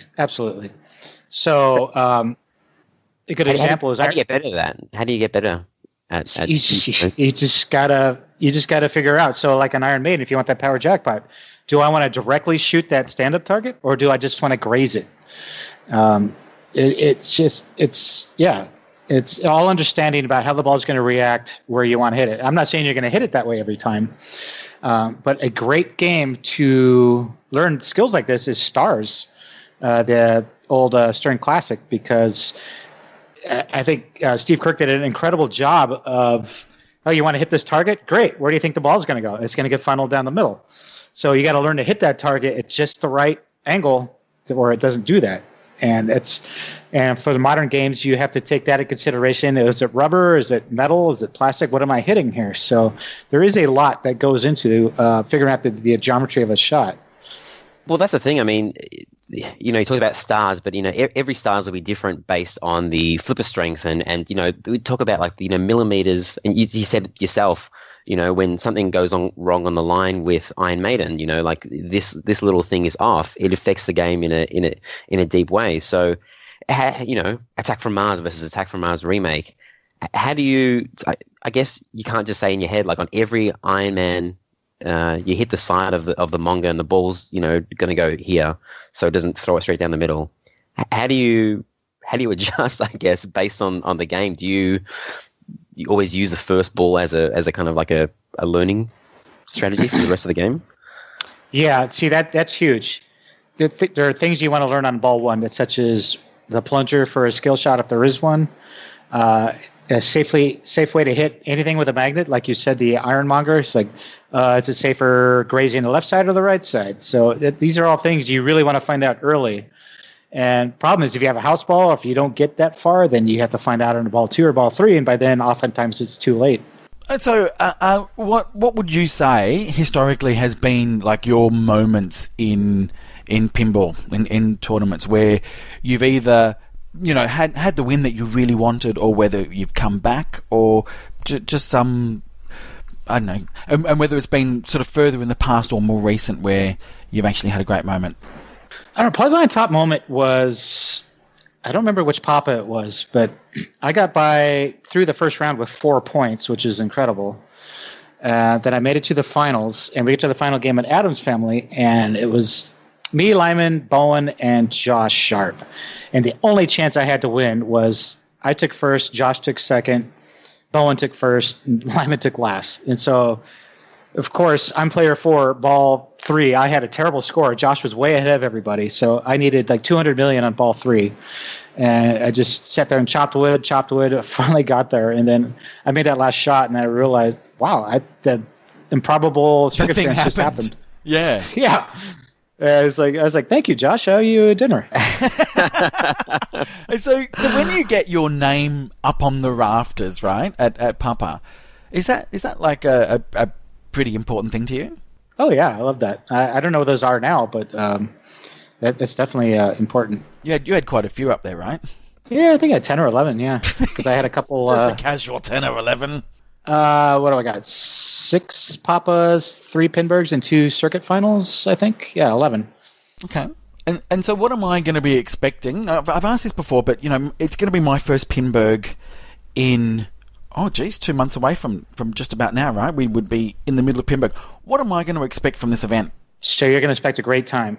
The great thing about Pinberg is you know exactly when you're playing. It's not like Papa where you're standing around waiting for your turn. Yeah. It's like Pinberg, you're like, okay, show up at 11. You're playing this group of 4 games. When you're done with this group of 4 games, be back at this time. So you're like, hey, I got 45 minutes to kill. I can go to the bar. I can go talk to my friends. I can go back to the hotel. It's just, the structure of Pinberg is so great. It's the best tournament by far. And you play a lot of pinball. You do play a lot of pinball. You have to be good at every generic game, solid state, EM, modern, dot matrix, and LCD or modern DMD. So you're every round you need to figure out every round. It's like, okay, I'm going to win this game. I'm going to win this game. I'll probably get third on this one, and I'll be lucky if I get second on this one. That's kind of how you have to approach it. Okay. So, because pretty much with me, if it's an EM with like 2-inch flippers, I'm just like, okay, if I can get more than a third on this, I'll be happy. Right. So is there a genre that you feel is a real standout for you? Anything after 1980, pretty much. Okay. There are some exceptions. Like I had to play City Slicker last year. Right. I had no idea how to play that, and it was just frustrating. So what does Keith Elwin do when he doesn't know, because I'm guessing a lot of people walk up to you and say, hey, Keith, I'm going to be on this game. What do I do? It's like, so what does Keith Elwin do when he doesn't know how to play a game? Yeah. I get that constantly, and I don't mind. But yeah, if you're asking me about some obscure game, I'm probably not going to be much help. But basically, I try to watch what the other player's doing.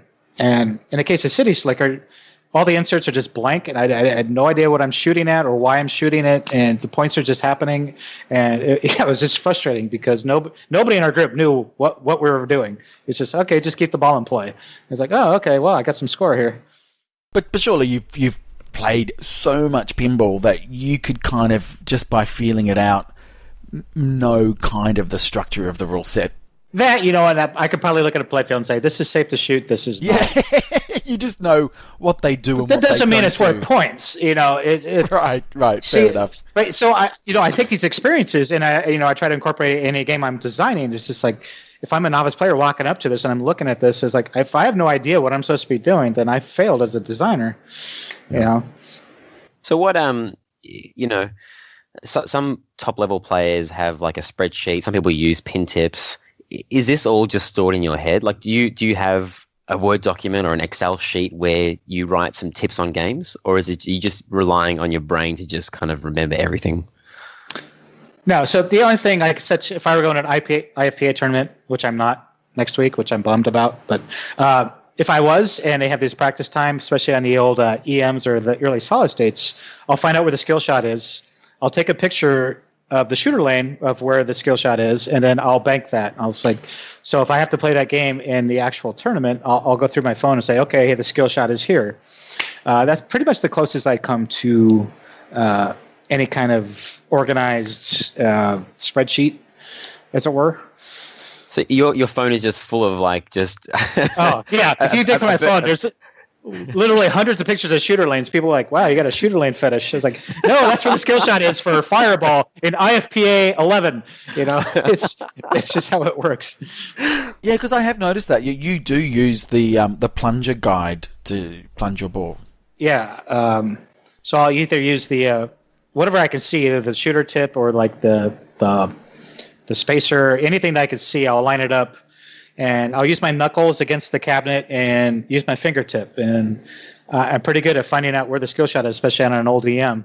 And they generally don't change. So once you find where it is, take that picture and you got that banked. So here's an interesting thing. So Ryan and I, we went to a pinball meet last night. Yes. I got stuck in a ditch. We're going to talk about that later. We'll also talk about pants. But so there was a machine that we played, which I always loved because I loved the sounds and the look of it. And this is called Time Fantasy, right? So it's got Snail Time. Yeah, Snail Time, right? So it's got the giant. I stole rules from that game. What did you? What did you steal? Yes, on the second round of Mummy Multiball, the letters scroll just like oh yeah, wow. Time letters. Like time, yeah. yeah. So how many games did you lend? Going back to Iron Man quickly, are there other little rule features that you borrowed from other games or got inspiration from? That one definitely.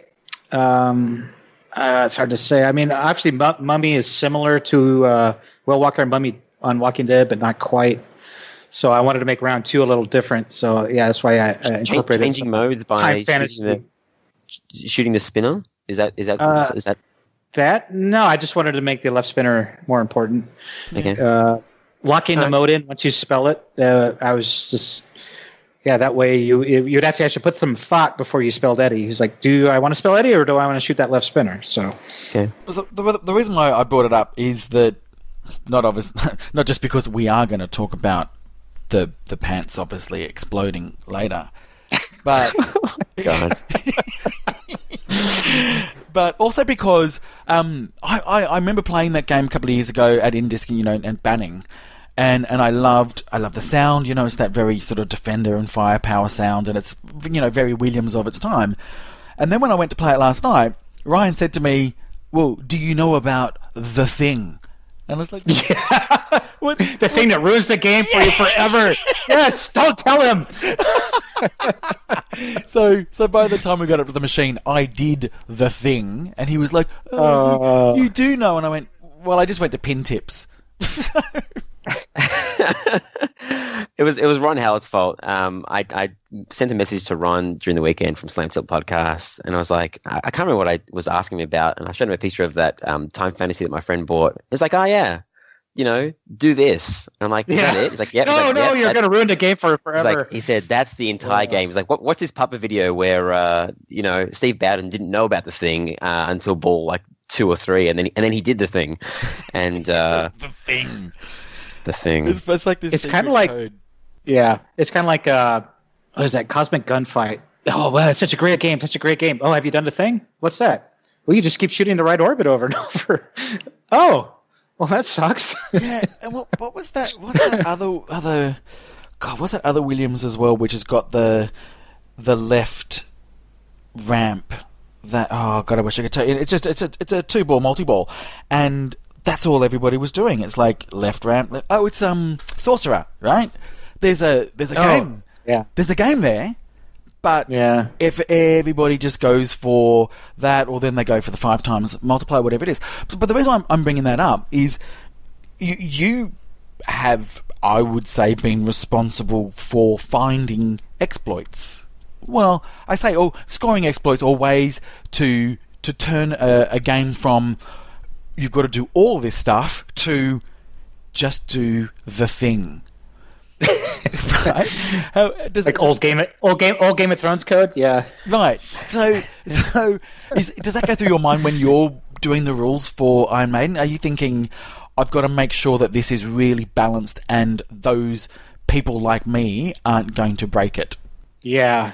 So it's stupid because I have to literally short plunge and see, well, how many shots can I take before the ball saver actually kicks in, or there's so much that goes into score balancing that for someone like Kaylee George, who's infamous for short plunging on Congo and spelling gray and doing all that lower playfield stuff before the ball saver even kicks in. So that's all stuff that you have to take in consideration. So I told Rick, the programmer, he's like, hey, first switch, we're active, we're live, valid ball. Right. Yeah, okay. So, and that's kind of what we've been saying. We talk to people about, you doing Iron Maiden. People go, it's because he's a tournament player. It's like, well, actually, in order for him to be a tournament player, he's played a fuck ton of pinball. So you've seen what works well and what doesn't work well, right? Yeah. So I know I saw it when I first got hired as Stern. Someone was like, oh, he's going to make the most complicated rule set ever. And I'm just like, no, because that's not what appeals to me. Well, I was surprised. I honestly was surprised because I thought that's what it was going to be. And that's obviously just a misconception. And what actually really came out, which I'm really pleased about, is it's quite an accessible rule set, but it's also a very situational rule set. Yes. As I said, there's something for the novice player and there's something for the expert player. The expert player is going to learn, hey, I need to stack my multiplier with the loop jackpot, or, I have to get my multiplier build up before going to Cyborg Multiball because I can't light it during Cyborg Multiball. So there's tons of strategy there for the expert player, but the novice player can come up, at least for the first part of the game, they can just shoot the ball at the middle of the bullseye target, light their modes, play their modes, and they're going to get some fun out of it. So, and I know a lot of the criticism I see is just like, well, everything's up the middle. No, it's like that at the beginning of the game on purpose. But the further in the game you go, these middle shots start disappearing. You got to start shooting the outside shots if you want to make any progress. Right. Okay. Well, so I've intentionally not tried to watch too much footage because I don't like spoilers. Right. So I want my machine to arrive, unbox it, and then turn it on. And I know this is counterintuitive what I've just said, but when I do start, what am I really doing? Am I trying to go into modes? Am I trying to go? You're going to make Keith do the 35-minute explanation of the rules again, No, I'm absolutely not. No. We already saw how much joy he had in doing it the second time. So I won't make him do a third. But I guess what I'm trying to say is, like, if you think about it, it comes back to the whole time fantasy break thing. Are you going, well, it's just all about multi-ball, or is it about stacking multipliers? I don't know. What is it? What do you think is what you would really be wanting to do when you first start the machine? There is no one thing, and that's why I think that's what's great about it. Yeah. So if I'm walking up the machine, for knowing what I know about the game, I'm going to try to get that first loop jackpot round out of the way. And once I do that, I should almost have my Eddie letters, if not have my Eddie letters, play the mode. Hopefully it's one of the multi-ball modes because, Aces High and Mariner, even though they're not high scoring, all the power features accumulate during these multi-balls.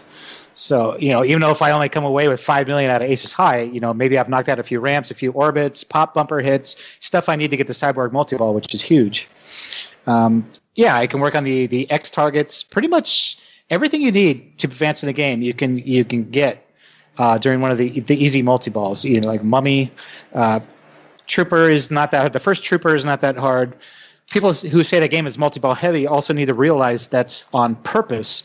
I put all the multi-balls in the front of the game because once you get through your first Mummy, your first Trooper, maybe your Aces High and your Mariner, they become much harder to get later in the game.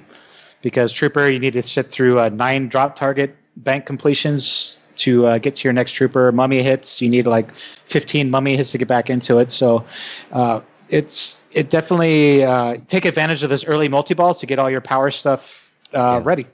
Yeah, we talked about that, Marty, with the whole Houdini thing. I know it's a different manufacturer, but you got to make things easy to begin with. Otherwise, it's it's a grind from the get-go. And if you make things easy, it splits people up into 2 sections. Everyone's having fun to start with, but then if you want to get deep into the game, show us your skills. Exactly. It's like if you were to set up all your machines on incredibly difficult for a tournament. And also the Shats target on Iron Maiden, it's very situational and very rewarding if you know how to do it. Did anyone do that in the New York City Championship? Like, it's so risky, right?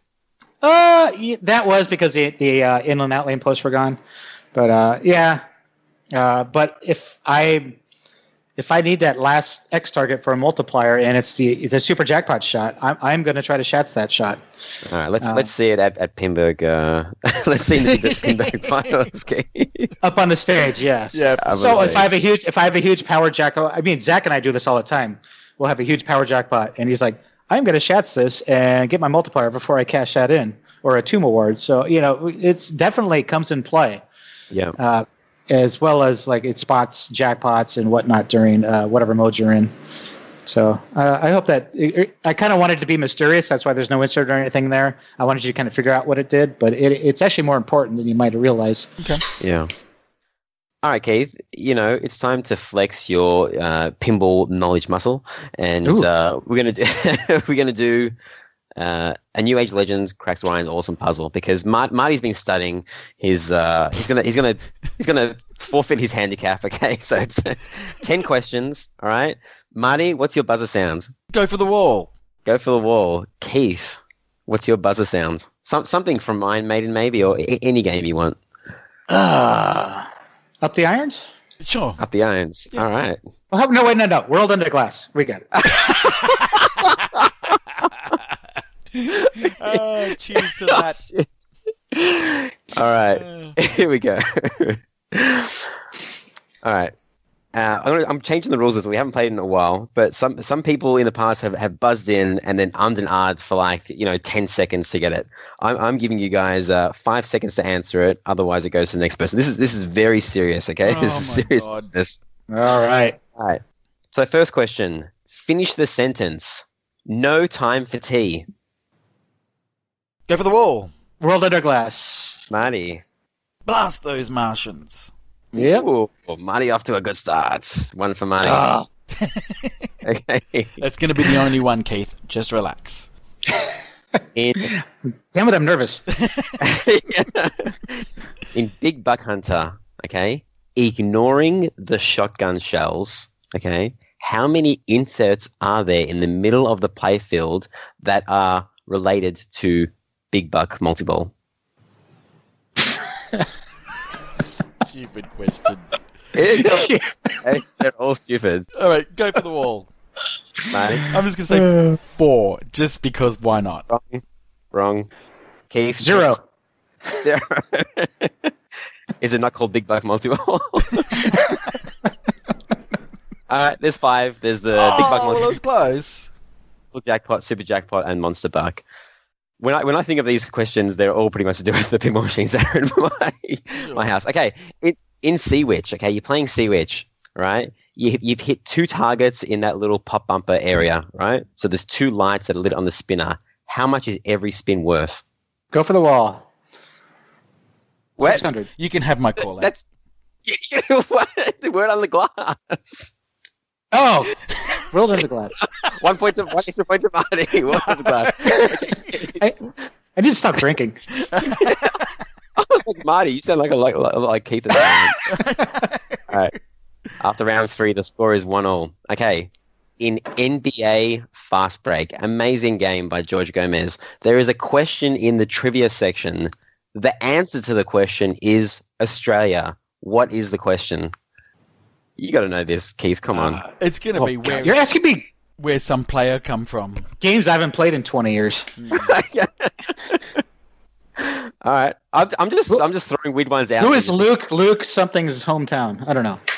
Yeah. Okay. I'll give it to you. It's who is Luke Longley's? Okay. See, I partially remembered. Yeah. That was just ridiculous, that bloody mode with the trivia.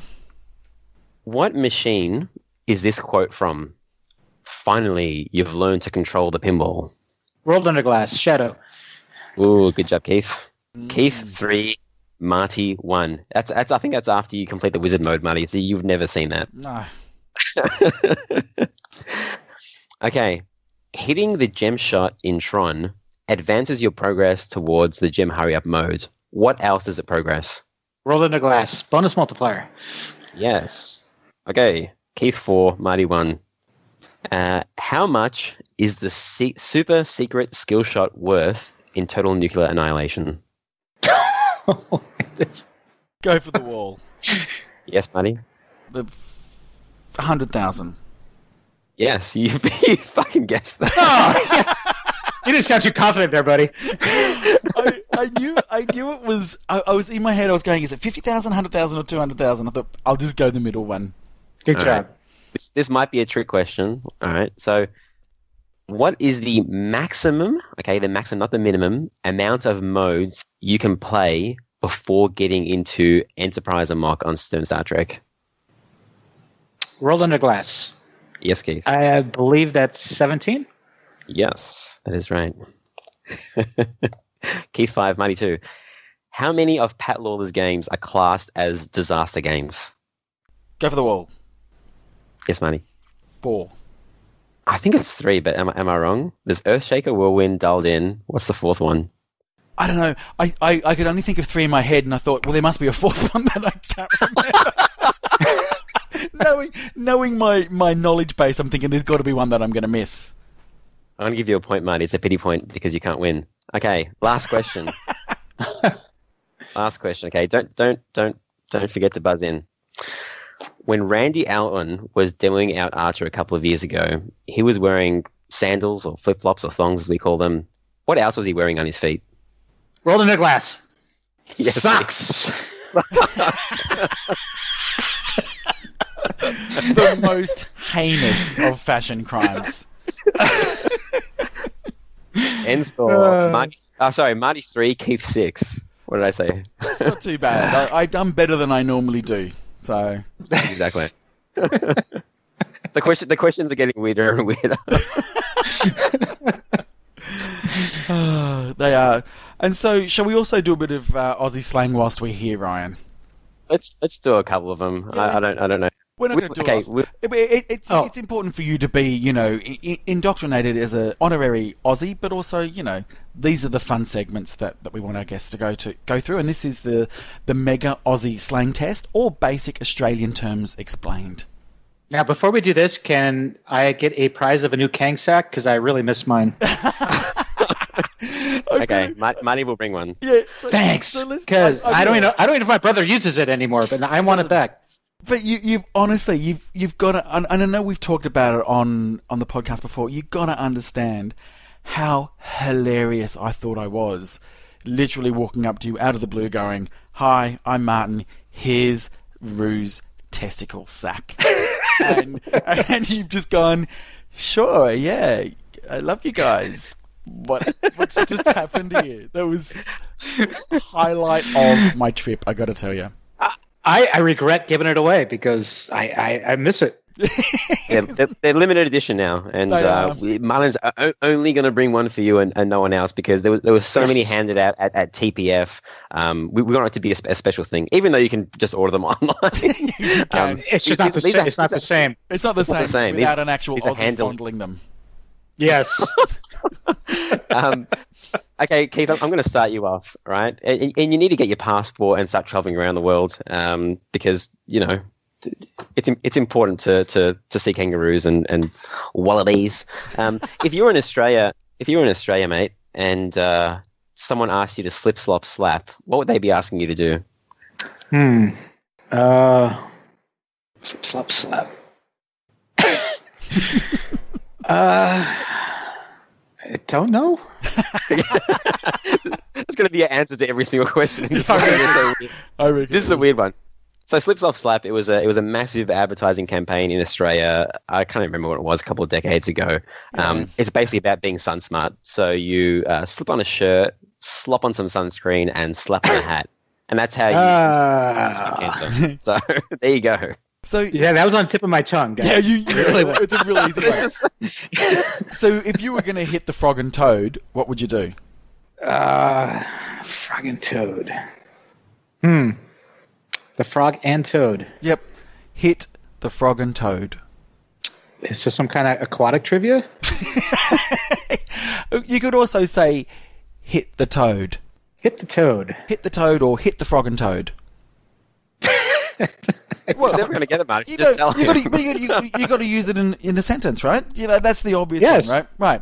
So, yes, use it in a sentence, please. Yeah, okay. So, all right, guys, it's getting really late, so I'm going to have to hit the frog and toad.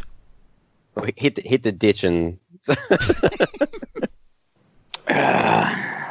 Has something to do with going home? Yeah, I've got to drive home. As in, I've got to hit the road or hit the frog and toad. Horrible. We are not proud of these things. Can we just say? It's not like we've put these together going, yeah, I say that all the time. I don't think I've ever said hit the frog and toad. And I've certainly never said bangs like a dunny door. I'm not doing this one. Have you ever had a shandy? A shandy. Yes. Sentence? What would you like to drink today? Love, I'll have a shandy. It's not a beer. Well, it kind of is. That's one of the ingredients.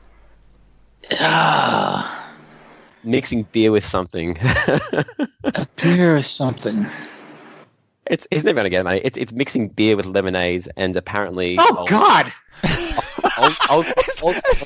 The reaction you guys are sick and twisted. I can't even... Who would do such a thing? It's the baby boomers. Yeah. Oh, man. Okay. No. It sort of is. It's just to either water it down or it also sweetens it as well. Huh. Do you know what a lacquer band is? I do not. I don't even know how to use this in a sentence, Brian. I've got a bunch of envelopes. I need to put them somehow together. I'm going to use a lacquer band. Rubber band? Yeah, elastic band. Lacquer. We say lacquer instead of elastic because I have no idea why. Morons. All right, two more. What would I be? I don't know how to use this in a sentence. I'm just going to use it in a sentence. Marty, you're a skip. Yeah, I'll take that as a compliment. A drunk?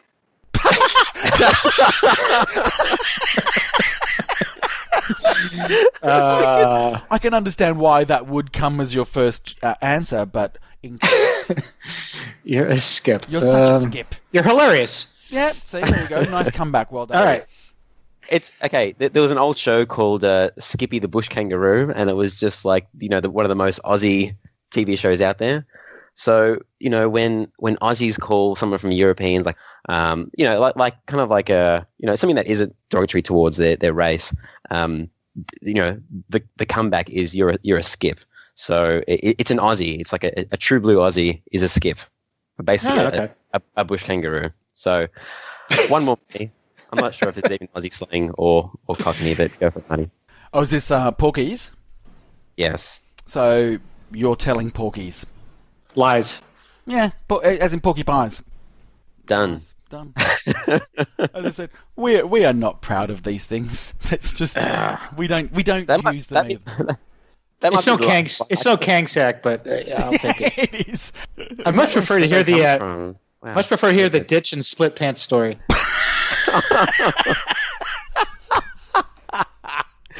Oh, you may even see a photo of it. Anyways, this is out of control. All right. Yes. Have you got any more questions, Marty? No, I'm done. All right, Keith. We thank you for coming on. We really appreciate it. I can't wait to play Iron Maiden. There are a couple in Australia that were air freighted down recently, and it was featured in a competition up in Queensland. No one in Melbourne has played it. I've got 6 or 7 friends that have ordered the Iron Maiden at least. There'll be no shortage of unboxing parties. We can't wait to see how the code finishes up because you're not at 1.0 yet. And thank you for coming on. We look forward to seeing your future designs as soon as well. Thank you. Did you ever get your LE or no? I did, yes. So I've got one right. coming. So we believe You both have one coming. No, just me. So Ryan doesn't like your design enough to get one. But I clearly do. You know what? I talked Bruce Nightingale into getting one. He's like the cheapest bastard ever. Yeah, he's also a bit of a pushover. Yeah. No, so July 9, I believe, is the date I've got circled in my calendar. That's when I'm expecting it to arrive here. And honestly, holy crap. I can't wait. Yeah, I know. It takes that long because they were put on the boat on Friday your time, and it takes 6 to 8 weeks to ship them out here. So that's how long. Wow. Yeah. So just by the time you guys get the newest game, it's not the newest game anymore. That's we've got a very small window to brag about. Hey, I have a business turn until. Well, hey, Marty, the Star Trek Vault Edition has come out, so you don't even have the newest game to begin with anyway, right? Well, already, right? Like, exactly. Man. It's like an iPhone, man. Ship that iPhone out in a boat and it's already obsolete. That's exactly right. So that's what's happened. But anyway, I'm very much looking forward to it. I've got very limited space, so the machine that I need to put in there has to be fantastic. I was going to buy this game anyway, so I was on record saying it's Iron Maiden, therefore I'm going to get it. I was just really. So it's not even a compliment to Keith. I know. So I hadn't finished. It has to be fantastic, but I was going to buy it anyway. I hadn't finished. I hadn't finished, and then I said when I did. Obviously, I had played Archer, so when it was confirmed, we knew before that it was going to be your layout. Even better. What I think you've done is been able to integrate all those elements into obviously what people are calling a fantastic machine. Except for one person who said it feels like Stern took a great design and slapped a quick theme and software onto it. Seems like they're also using cheaper production methods, which makes me think their pins feel cheap compared to what they were producing just a few years ago. The entire machine is very light. If you have the game on a hard floor, it's going to be sliding all over the place. I moved the machine over 6 inches with a slap save at one point. So with our next game, we're including a cinder block signed by the designer you can put in the bottom of your cabinet to make up for no transformer. With the Supreme logo on it. That nice heavy feel. 6 inches with a slap save. You know who that was, Marty? Lou Frigno. Everyone knows that he's an arsehole. So. All right, Keith. I'll buy your next game. Okay. I'll buy no matter what it is. I'll buy your next game. Okay. Pre-order done. All right. All right. Just make sure that ramp is nice and unique. All right, Keith. Thanks for coming on the show. All right. Thanks, guys. Yeah. So there we go, Ryan. That was Keith Elwin. That was pretty good. Yeah. ever since we did it, I've kind of thought of about another 20 questions, so we'll have to get him on again one time. We'll have to do part 2 with Keith. Yeah. That was good. Really, I mean, obviously, the thing I was kind of keen to know about was really that the transition from Archer to Iron Maiden. And I thought it was quite funny that he pretty much said that Archer was his resume, and that's a lot of effort to go to for a resume. Yeah, I didn't know that at all. I mean, I'm not sure if that was common knowledge, but I thought he was just kind of making it for fun, like Scott Denisi, and then it just kind of happened. But yeah, that was his resume. Yeah, and the other interesting thing about that, when we said, a lot of people can make good layouts, they can put them all in digital pinballs, but actually mechanically and engineering putting these things together, that's a whole new level that you've got to understand as well. Yeah. I saw a really cool digital version of this Playboy thing the other day, and hopefully they can make that into a real pinball one day. Maybe not. Maybe not. Okay, so what did we miss out on? We forgot to talk about the results for the Slam the Top 100 last week. Yes. Now, Marty, you got off to a blistering start, and it was because I always post the Facebook vote for Slam the Top 100 really early. Like, a lot of Aussies haven't listened to the show yet. Yeah, probably before people realise that I've read my thing off the flyer. Exactly. So it was like 30 votes to like 8, or you were going to win, and then I made a comeback. Well, you did a comeback, but you didn't win. It was even. It was 50-50. So it was an exact draw, but I'm going to count it as a win. Are you? Well, okay, Marty, which one would you rather have, Wizard of Oz or Monster Bash? For real this time. The vote's over. To be honest, either. I've got a Wizard of Oz. I don't have a Monster Bash, so therefore right now I'd want a Monster Bash because it's what I don't have. I think they're both great games. Yeah, Monster Bash is a super fun game for pretty much anyone except, I don't know, I don't think tournament players like it, and I don't like it that much either. I don't like it in that scoring sense, but everything else is amazing. It's a fun pin, and that's what pinball machines are meant to be, right? Yeah, exactly. All right, shall we head to the news? I mean, there's a lot of news, and it is mostly about Stern, as we joked about in the interview. Yep. Guardians Code 1.0 came out, so I guess everything that they want in there is kind of in there. I still haven't played it that much since the last couple of updates. I don't understand all the changes with the modes. Apparently, there's a multiplayer bug, Marty, where if you're player 2 or player 4, you will get magical bonus points, I think, from player 1 and player 3 possibly. Yeah, because what they've added now is that you get, as part of your end of ball bonus, you actually now get additional bonus from the modes that you've completed. So that was one of the things that they added, but it carries on. Yes. Kind of like Demolition Man. Your combos will kind of carry on, and BSD, the rats, and like that. Yes, exactly. But it's not quite working yet, so maybe there'll be a 1.01. Oh no, there you go. It has already been released. Oh, since when? May 25th. So fixed an issue with bonus awards across multiplayer games. There you go. Cool. So 1.01 is out. Okay. Helps to do your research, doesn't it? What else did Stern do this week? Well, there was we joked about we didn't joke about it, I guess a real thing, the Supreme Pinball Machine. There was no way that thing was going to sell out. Absolutely not, said everybody. And then what happened, Ryan? I believe it's sold out in under 10 seconds. So good on you. I'm pretty sure all these people that are buying them are just reselling them. So and they have, and then they kind of resell them to the elites, the super duper rich. And there was one that sold on eBay for, I think it was about 23 or 25,000 like US. Right. Who knows if those are actually that was a real Didn't someone auction. Put one up there for like 70,000 or something? There's one up there now for just $1 below 100 grand. So it's a bargain. It's a mind trick. It looks like it's under 100 grand, but it pretty much is 100 grand. That is crazy. I wonder if that will actually sell though. Well, who knows? As I said, I mean, people buy watches that are worth like 200 grand. Yeah, fair enough. It's a little thing that tells the time. So okay. Is Stern doing the Supreme Pinball a good or a bad thing for pinball? It's 100% good for pinball. Yeah. I can't believe the people that are getting mad about Well, this. this is why I'm asking, because a lot of people are really aggro about it, saying that, it's a real cheap thing and it's, You know who's always angry? angry people. People that don't have money are always angry. It's the whole rich dad, poor dad thing. Have you read that book, Marty? No, I haven't. Okay, this is the entire book in one sentence. If you're poor, okay, and you get angry at rich people having stuff, you will always be poor.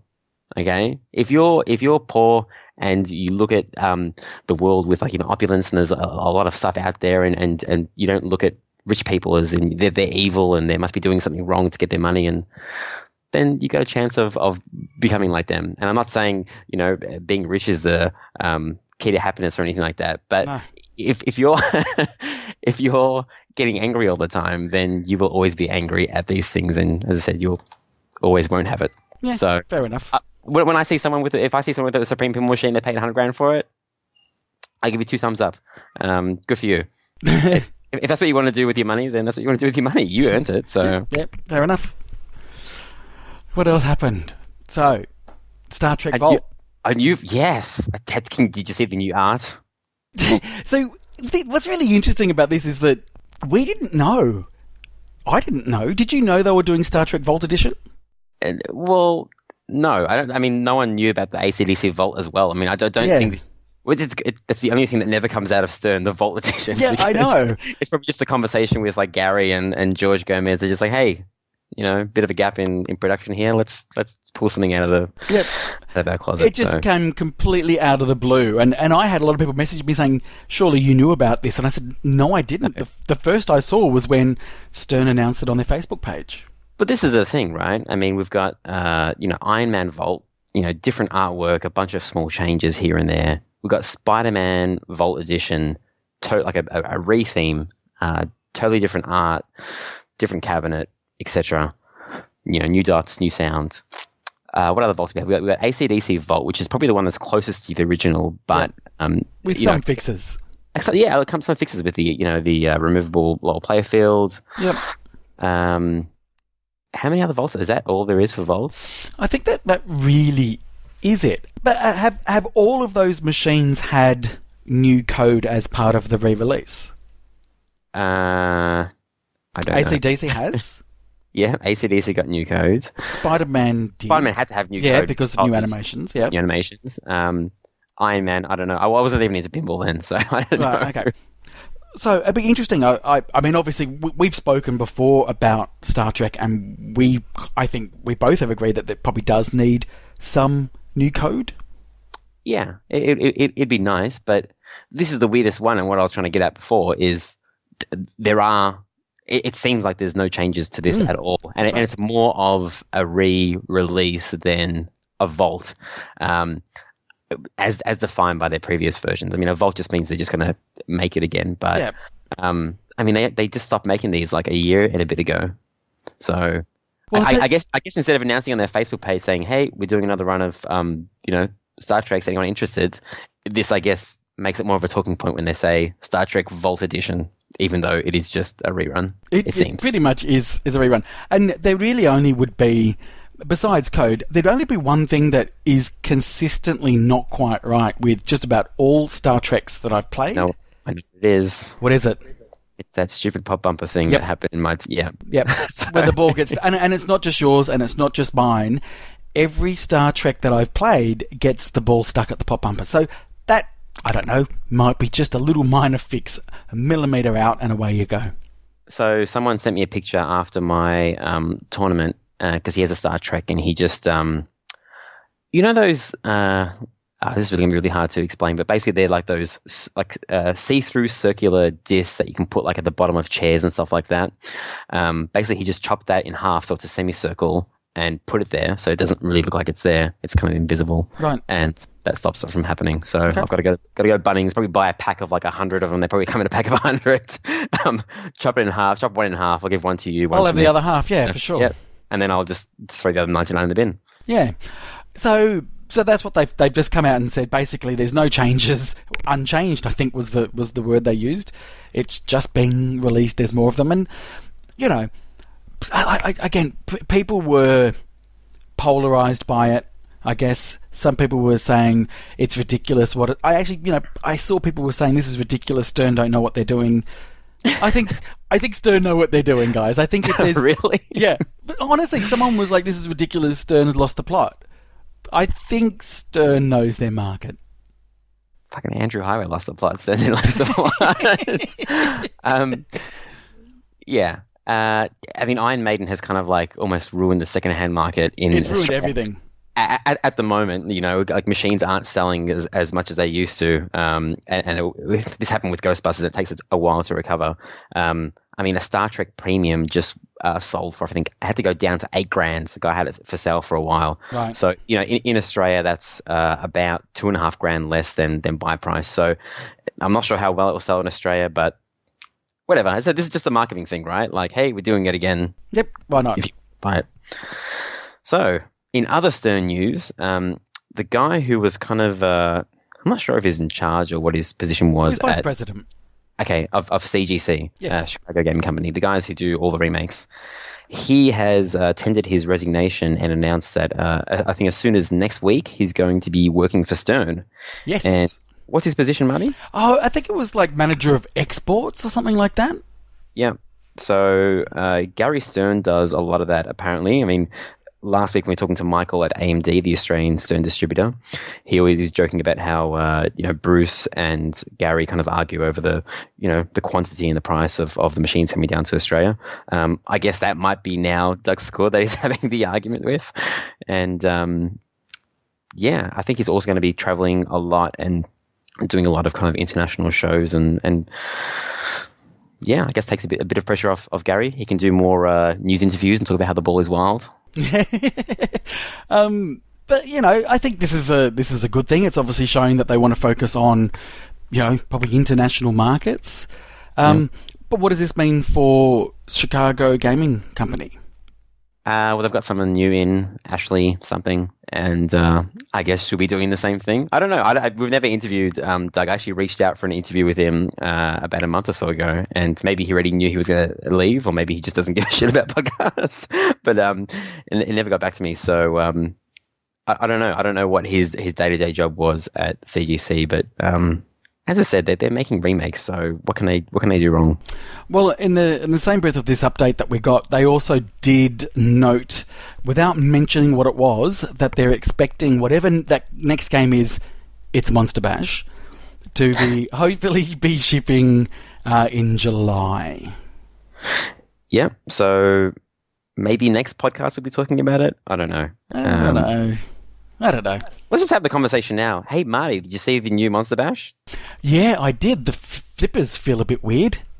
Yeah, but how about that LCD screen? Amazing. The Fantastic. dots. I love all the additional toys they put on it, maybe? Oh, well, on the top of it, right? Because that oh my gosh, that topper makes it. I mean, if you don't have a Monster Bash with that topper, you don't have the Monster Bash, right? Yeah, that's exactly right.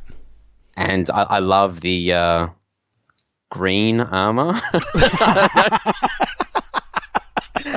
It would go really well with that green AFM armor. Yep. Just two green side-by-side pinball machines. Who knows?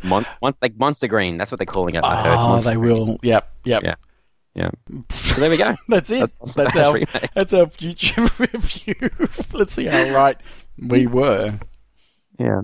What else? Okay, so the Deadpool image that floating around for a while finally got leaked by Pinball Paparazzi or something on Facebook. Yep. It was funny because everyone was like, "Who's Pinball Paparazzi?" I'm like, I don't know.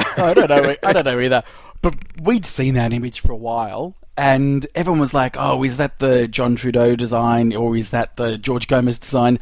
Nobody knows because it's a leaked image that nobody's really putting their name to. But my take on it, looking at it, it is very George Gomez circa Avengers. Yeah, I didn't put much thought into which design it would be. I kind of just assumed it was Gomez, and then when it got out, everyone started really asking the question, and it kind of makes you second guess everything. The thing that made me kind of think of Gomez was the giant sword ramp on the side. Yep. Kind of similar to Lord of the Rings. But I mean, I guess anyone could do that. So I'm not sure if you got the picture in front of you. It does look like this is definitely the comic book version, because you've got people like, like T-Rex and Kraken. They're not in the movie. Have you seen Deadpool 2 yet, Money? No, I haven't. Okay, it's a good movie. Oh, I'm going to. Yeah, and people, oh my gosh, half the posts are about that that Deadpool bash figure, the bash pool, and everyone's like, I hope they don't put that in there. Like, that's just a placeholder. Come on. But what if it does get released and it's that? Oh, we'll just chuck it in the fire. Yeah, go for it. I was going to say, the giveaway, and the reason why I thought it was Gomez, is there's a shot just to the right of the target bank underneath the bobblehead Deadpool. That sort of it goes to the right, around behind to the left, and to a ramp on the other side. And It's that, the longest shot in pinball ever. it reminded me of the Avengers ramp shot that everyone hates. The Black Widow ramp. Yeah, that's the one. So I just Yeah. thought that, and obviously the sword on the right, which reminds me of, Avengers as well, or X-Men, or Yeah. So here's the interesting part, which one of the first things that I saw when I saw this originally. In the shooter lane, there's this kind of like a ball capture device that's hanging above it. Now, it looks like there's a ramp that drops down, but not drops down from where you're shooting. It drops down the other way. So for the possibly it's a ball lock or a staging device. I don't know. But it looks like maybe one of the orbits, it's kind of hard to see with this image, would divert all the way back into the shooter lane. This ramp drops down, and then it kind of gets loaded in there, which I don't think that's ever happened before in pinball, like a ramp facing the entirely opposite direction of where the player's facing. So that would be cool. I mean, it doesn't look like there's any optos or anything in there, so maybe there's some switches underneath. But there's also if you look on that sword ramp, Marty, there looks like there's 3 little cutouts for optos in there as well. So could they possibly have two physical ball locks? That doesn't really usually happen in a game, right? It's usually one physical ball lock. Yeah, who knows? Maybe. Who knows? I'm kind of glad that it's out, because at least people aren't going to say, oh, I wish this was the movie one and not the comic one. We can see right there it's the comic one. So if I if I see comments when it comes out like, oh my gosh, I should have done this, it's like, well, it's not. So shut up. Yep. So there you go. So who's doing the art for this? So it looks like Zombie Yeti art. And this was a really funny thing, is that somebody posted about this on Pinside, and they said, who's doing I wonder who's doing the code. And someone was like, oh, it was confirmed on Head2Head Pinball that it's Tanio, is that how you say his name? Yeah. Yeah. Tanio. And I'm like, oh, yeah. I'm like, was it? And I listened back, and it was when Zombie Yeti was like, oh, I'm kind of working on the next project with a guy called, with George Gomez and a guy called Tanio. Do you know who he is? I'm like, no. So that's who he is. He's a coder that's been working at Stern for apparently like 4 or 5 years. So there you go. There's your group of 3 that will be probably doing this pinball machine. Probably. Not confirmed, right? Probably. Nothing's been said. Yeah. But, yeah. Anyway, moving on. Next. Moving on. What have you got, Marty? What else? I mean, there's the Pirates of the Caribbean topper got shown. It's like the logo for Pirates of the Caribbean, and that's it. Yep. Great news. Yep. Next. Look, I'm excited by this. There's actually been announced, instead of having the IFPA World Championships in Australia, which was kind of thought of that it's probably too far for people to go, too much expense for people to come out to Australia, therefore too much of a hassle. How about the Southern Hemisphere? That's the entire Southern Hemisphere. Everything below the equator, whatever it is, right? All coming together for the Southern Hemisphere Pinball Championships. Ooh. Where would this be held, Marty? Who has a shitload of pinball machines? Well, there's actually only 2 people I know that have got a shitload of pinball machines. One of them at the moment is in the position of letting people into their place. Yes. And so this is Rhoda Dave Peck. So this will be at Auckland. Cool. But it will... there was a bit of a press release. It says the top pinball players from Australia and New Zealand will gather to battle for pinball supremacy. Players from around the globe are also invited to attend. The event will alternate annually between Auckland in New Zealand and Sydney in Australia, and be run in the month of October. 3 large tournaments run over the weekend, culminating in the main Southern Hemisphere Pinball Championship. Yeah, so let's see how many. Dave runs. He's part of the, what's it called? The New Zealand thingy-jiggy, Pinkade. Yes, he runs Pinkade every year, and he's always working on his machine, so he'll be ripe and ready to go. And I think it'll be run very smoothly since he's involved. So we'll have a link to that, in the show notes. And geez, how many people go to Pinkades? I think over 100 or so go to Pinkade. So who knows how many will go to this? Well, I guess a lot of whoppers will be up for grabs. It is capped, so it's actually capped at 100 players. Oh, really? Yep. Okay, I didn't know that. I didn't read the press release properly. I did.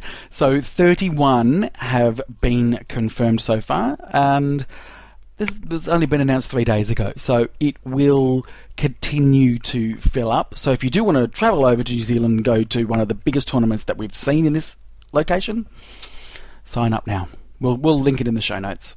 Are you thinking of going, Marty? I am very much thinking of going. I was thinking of going to Pinkade next year as my yearly pinball venture, but I don't know. I guess I'll have to wait and see, but I'm not sure if I'll enjoy myself more at a competition, putting the World Championship thing in front of it, or Pinkade. Yeah. Yeah, we'll see. We'll see. What else? Someone was throwing the idea around. This is Lee, the other guy who we're talking about. There's a thread on Pinside about an Australian Papa-style facility. So this guy, Lee, I think we've talked about him before. He and Dan Robar were the ones who organised the only Australian kind of pinball expo that's ever been done in 2014. And he has a shitload of pinball machines. He really does.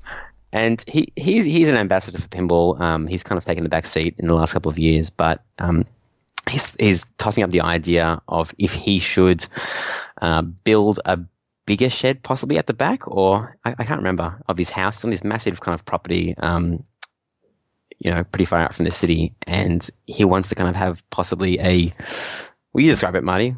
Well, yeah, it is. It's a big shed, effectively, with all the pinball machines there that everybody can come to, where it's not really going to be interfering with neighbours or his own house. I don't know. Yeah, kind of like a pinball museum, but on his property. On his property, pretty much.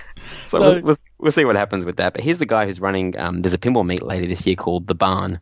Yes. And it's just basically a massive gathering. And he capped it to 120 people, and like within a couple of days, there was 120 people that wanted to come. I know, and I'm on the waiting list. I'm on the list. I haven't even asked my wife yet, but I should be able to get down there for that. So this is what I'm saying. I mean, 120 people wanting to come to just a pinball meet in Australia, would have been good to have the championship thing in Australia first. Yeah. Oh, well, next time. We'll get it. There's no rush. We will have a big event. Yep, 2019. Absolutely. All right, so before we head to the mailbag, this week in pinball, he ended up doing a top 10 dream pinball themes. Marty, tell me which ones, yes or no. Okay, go. Number 10, Jaws. Yeah, I could see that happening. Yep, I'll give that a tick. Yep. Number 9, Beetlejuice. Not convinced at this stage, but as we've said before, I think visually it could look great. Anyway. Yeah, there's no way that is number 9. That was either people hearing about it and saying, oh, yeah, I want that, or just a bunch of Stern employees just giving a validation, right? Sure. Number 8, Blade Runner. This always comes up, but I don't know how it would make a good pinball machine. Yeah, I don't know either. I mean, because obviously I love the movie, but the movie's all a bit atmosphere, right, and mood. You wouldn't say it's an action. I don't know. I would say no on that. Yeah. Okay. Number 7, Masters of the Universe. Yeah. Is that He-Man? That is He-Man. I would only give a big tick to Masters of the Universe if it was He-Man and She-Ra. I used to watch He-Man as a kid, but is Masters of the Universe was like what? They made it into a movie, did they? I think there was actually a live-action movie as well. 17% on Rotten Tomatoes. Was that the one that had Dolph Lundgren or something? Yeah, was Dolph, it? Yeah. Yeah, I've never seen it. Basically, And Courtney Cox is in it as well. Oh, really? Well, there you go. Okay, number 6, Blues Brothers. This has come up for ages as well. Nah, move it on. Although, I mean, good music and all that kind of stuff. I guess you probably could. This would be kind of like a spooky title. A spooky title? Yeah, okay. Just add some skeletons on there, make it spooky. Number 5, Rick and Morty. Yeah, for sure. No brainer. Do it. Okay, who would you like to make it if Rick and Morty was a machine? JJP, Stern, spooky. That's pretty much it, right? Do you know what? I would say I would want Stern to do it. Because, and do you know what? I would want John Borg to do it. There you go. I've even narrowed that down further. What's the bash toy then? What's the bash toy? Well, I don't know. I don't know. But it could actually have a bit like Portal, where you go into the ray and it transports to another area. I reckon you could rip off Metallica again if it was John Borg and put Morty on the middle in a chair every time you hit him. Oh, jeez, Rick. Yeah. I tell you the reason why I think this, and don't take this the wrong way, Stern, but I wouldn't want a layout or a play field that challenges me too much. I want it to be all about the call-outs, the flow, the fun, and it not get too serious and get caught up on being the most innovative with the most innovative rules and all that kind of stuff. I just want it to just be fun. You can buy your $120 3D printed portal gun from Measle Mods just like a week after it comes out, right? Yeah, there you go. Easy done. Okay. Number 4, The Matrix. Yep, would love it. My favourite movie. Just number 1, right? Yep. I don't know. In fact, I don't know what. Someone said the other day, has Marty even seen The Matrix? Yes, I have, and it's actually my favourite movie of all time. There you go. I almost called my kid Trinity. But wish you had. Well, get another kid. Have another kid just so you can call it Trinity. Well, this is the thing. You always have to think of the nickname that people give to your kids. Trini. I don't know. I didn't want to. Sure. Number 3, Back to the Future. No. No, I know, and I for me, I say no, and I know how many people want that theme. I don't like it. I didn't like the movies. I was not really just the first connected to it. Not even the first one. Like I watched it and I enjoyed it. Have you watched it recently? No. I watched number 1 again a couple of years ago, and it was 10 times better than when I watched it as a kid. Okay, and so I'm not saying no because I think it's a bad theme. Just for me, I don't get it, but I know that a lot of people are calling out for it, so I would imagine that it would sell well. Number 2, The Goonies. I know you haven't seen it, Marty, so do you get a thumbs up or a thumbs down? Let me tell you why it gets a massive thumbs down from me. Have you seen the fat kid doing the truffle shuffle at least? No. Okay. I've not seen anything about it, and that's why... You haven't seen anything about it? I've not seen anything about... I know that there's someone called Sloth, who apparently in real life had a tragic life, and I know that because a sponsored post on Facebook keeps coming up telling me about the person who played Sloth had a terrible personal life. Don't make this a sad thing, Marty. This is an uplifting podcast. You just ruined it. Well, Don't make me think negatively about the Goonies. Come on. Well, I know nothing about the Goonies, but I know that people are calling it out, so maybe it'll do well. But for me, nah, I don't see it. Do you like Indiana Jones? Not really, but I understand why that makes a great theme. It's like Indiana Jones for kids. Anyway. Okay. Kind of, not really. Yep. Number 1. No surprise. No surprise. Harry Potter. Yep. Yeah. You'd be down on a sight unseen on that? I'd give a kidney for Harry Potter. How about if it was a super limited edition only, right? Yep. 30 grand. Yep. Yes? Okay.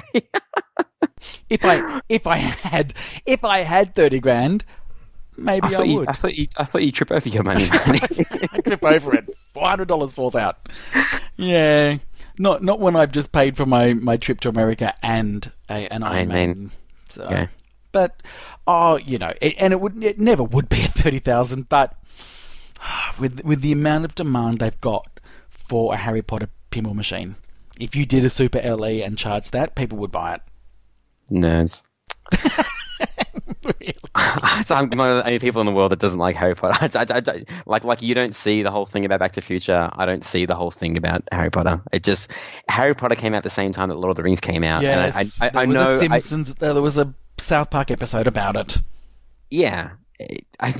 No, that's not what made me change my mind. But it was just like the cool kids kind of watched Lord of the Rings and the nerds watched Harry Potter. And I don't know. I know Harry nerds rule the world. It's true. It's true. Nerds are back in. So, should we do This Week in Pinball? This Week in Pinball. Yeah, let's do it. All right, just quickly, Big Buck Hunter has left the building. Basically, someone played it at my tournament and fell in love with it, and without me kind of even listing it up for sale, just offered me a price and asked my friends, and he accepted it. So that is now gone. I wasn't prepared for this to go so early, Marty, and I had a couple of games on. I was trying to get that Monster Buck. I think I messaged you and I said I was 2 away from Monster Buck, and that multi-ball is so cool because it ramps up and it gets more intense and more intense. So I said, F it. I took the glass off, and you did what? I'm not going to buy this machine again just to see what happens when you get Monster Buck. When you hit the super jackpot, right? No. When you hit the super jackpot, right, there's just this audio delight. It goes ding, ding, ding, ding, ding, super jackpot. It has some really bad sound and call outs, but that bit is really amazing. So I'm like, if that's what it does at the third level, what's it going to do at the fourth level? Guess what it does, Marty? What? Nothing. Nothing. Okay. This fucking multi-ball ramps up stage 1, stage 2, stage 3, getting more and more intense. And then if you get Monster Buck and the insert light goes on, and like there's no call out, there's no super duper jackpot, there's nothing. It just goes back to level 1. And I'm like, what the shit? I think they forgot to code it in. Yeah, they ran. They just went, you know what? No one's getting to this freaking wizard mode anyway. Why bother? Yeah. So that's Big Buck Hunter. I have to make room anyway for Quicksilver, and I won't go into it fully, but someone's offered to pick that machine up for me and deliver it in about 2 or so weeks. And there is another machine that might be entering Mikasa soon. We'll talk about that next week. Oh, you're not going to tell me again. Let's not pretend, Marty. You know it is. But we'll mention it next week because it's not set in stone yet. So, fair enough. What did we do together this week, Marty? We went to a pinball meet. We did a Facebook Live video there. We went to the Danger Shed, version 2.0, out in the Dandenongs, and nothing embarrassing happened out there. Nothing at all, Marty. It was just it was a fun little time. It was very easy. We went there. We had a good time. Neither one of us had an experience that we would rather not talk about, especially on a podcast. All right. So what happened is this place is in the middle of nowhere, right? Middle of nowhere, up the Dandenong Mountains, right? All right. So dirt road to get to his house. 2 driveways. He parked on the wrong driveway. When it was time to leave, we left like one of the first people to leave. It was like midnight. Everyone was still raging and going. You reversed your car. And I don't know how you did it because I wasn't aware of this either. You just kind of like banged your car into this massive dirt mound behind you. And the car sounded like it was about to fall apart. It was that loud. It was a massive crunch, wasn't it? Yeah. And that kind of frazzled you. And you're like, oh, fuck, don't, it's happened, whatever. You spun your wheel around and... I ended up in a ditch. Your beautiful BMW ended up in a ditch and you tried to reverse. And so, because it's a BMW, it's rear-wheel drive, so I could not get any traction at all. There was no way I was reversing out of this thing. So, what did we have to do, Ryan?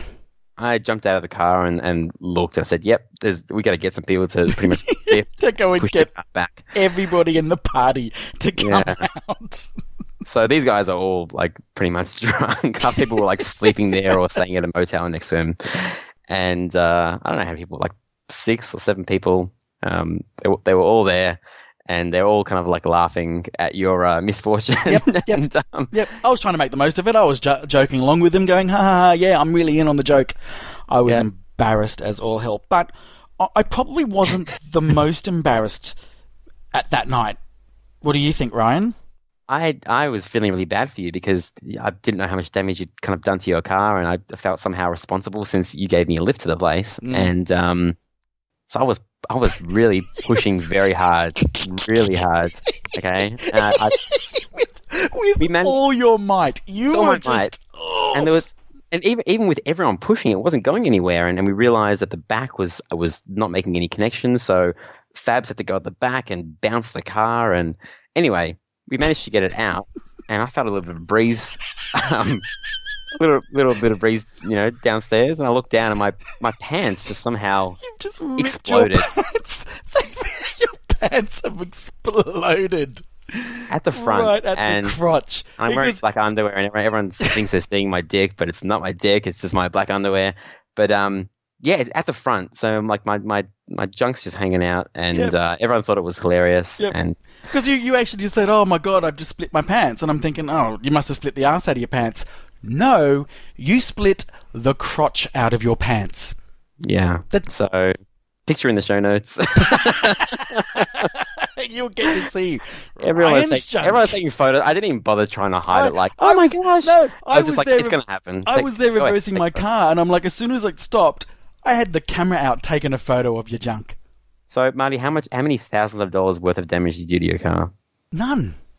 How did that happen? How did you back up and hit like a dirt wall full of like rocks and stuff in it, and then drive into a ditch and have no damage on your car? That's BMW quality for you. It's made by Deep Root. You take a sledgehammer to it. So anything else? No, that's another embarrassing thing was that I attempted to install a Pin Stadium set live on my Twitch feed, and I fucked it up completely. You just suck, mate. Yeah, and in fact, you can't even watch the replay. I deleted it. It's so embarrassing. Oh my gosh. But fortunately, I did have a second set, and they were installed fine. So. Oh, did you actually fuck it up as in you ruined the Pin Stadiums? Yep. Like you... Wow. Well... At least you interviewed Keith Elwin this week. You got that going for you, right? I do. Look, there's the positive. The worst part of it all was that Scott from Pin Stadium was in chat, watching me all the way, just doing fuck. Like I would do something, and I'd look back at chat like 10 seconds later, and he's like, "You need to do this first." I'm like, "Oh shit, too late." And then I'd do another thing, and then there would be notes saying, "You meant to do this first." I'm like, "Oh shit, I just completely did it wrong." You know how yesterday I was telling you to open up Game of Thrones and like unplug the cable for the Opto and plug it back in? Yep. Don't do that, please. No. This is what I'm trying to tell you. Do not let me go under any machine. But I'll tell you what, especially a machine that doesn't have service rails. That's really hard to actually get it sort of halfway. I couldn't work it out anyway. All right. Well, should we head to the mailbag? We should. The first email, and this is... we can have an open dialogue. Always send us your ideas of pinball themes. But here's one that's come, and this would be my dream theme, but I know nobody would want this as a pinball theme. Okay. Kraftwerk. The electronic band, the godfathers of hip-hop and dance and techno, all that, it came from Kraftwerk. Just the music and the visuals that they have would make an amazing pinball for 3 people. So the email that we got from Shane, hi Shane, says, here's a few ideas that could find an audience, I think. So first one, Kraftwerk. I know there was already a prototype Tour de France machine, but a fully kitted out playfield with UV, optic fiber ramps like Tron and a few cool modes could be a seller as far as niche titles go. Only expecting Martin to understand the references for this one. Well, yes, I do, and I think it would be amazing. Autobahn multiball. Remember we talked about you can name anything and you can add multiball to it. Autobahn multiball, radioactivity mode would pulse the playfield with a green glow.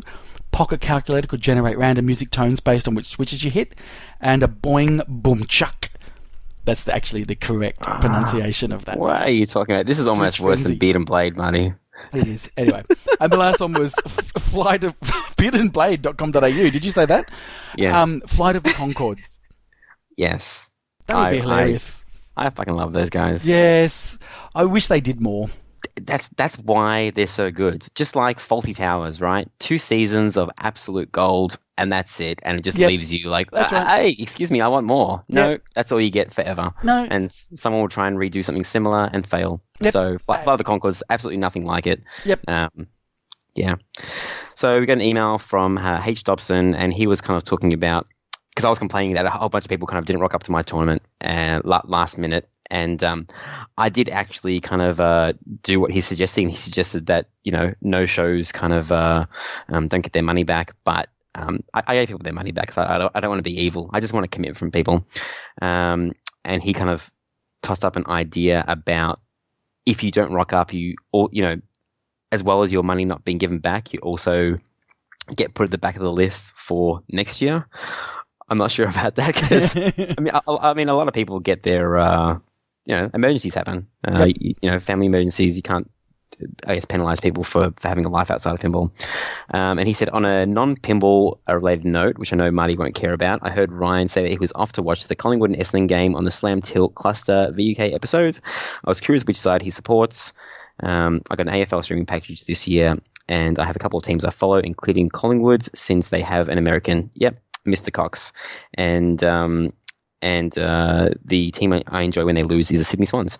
I actually go for Essendon, who are the number 1 team of all time in terms of premierships, but they haven't won a single final in the final series for like 15 or so years. So I'm struggling. But this year they've won every game against the good teams, and they've lost every game against pathetic teams like Collingwood and Carlton. So it's a weird team to barrack for at the moment. That's AFL. People don't know what the hell AFL is, Marty. They're probably not going to Google it after I talk about this, but I'm going to link some highlights in the show notes to show why it's the greatest sport of all time.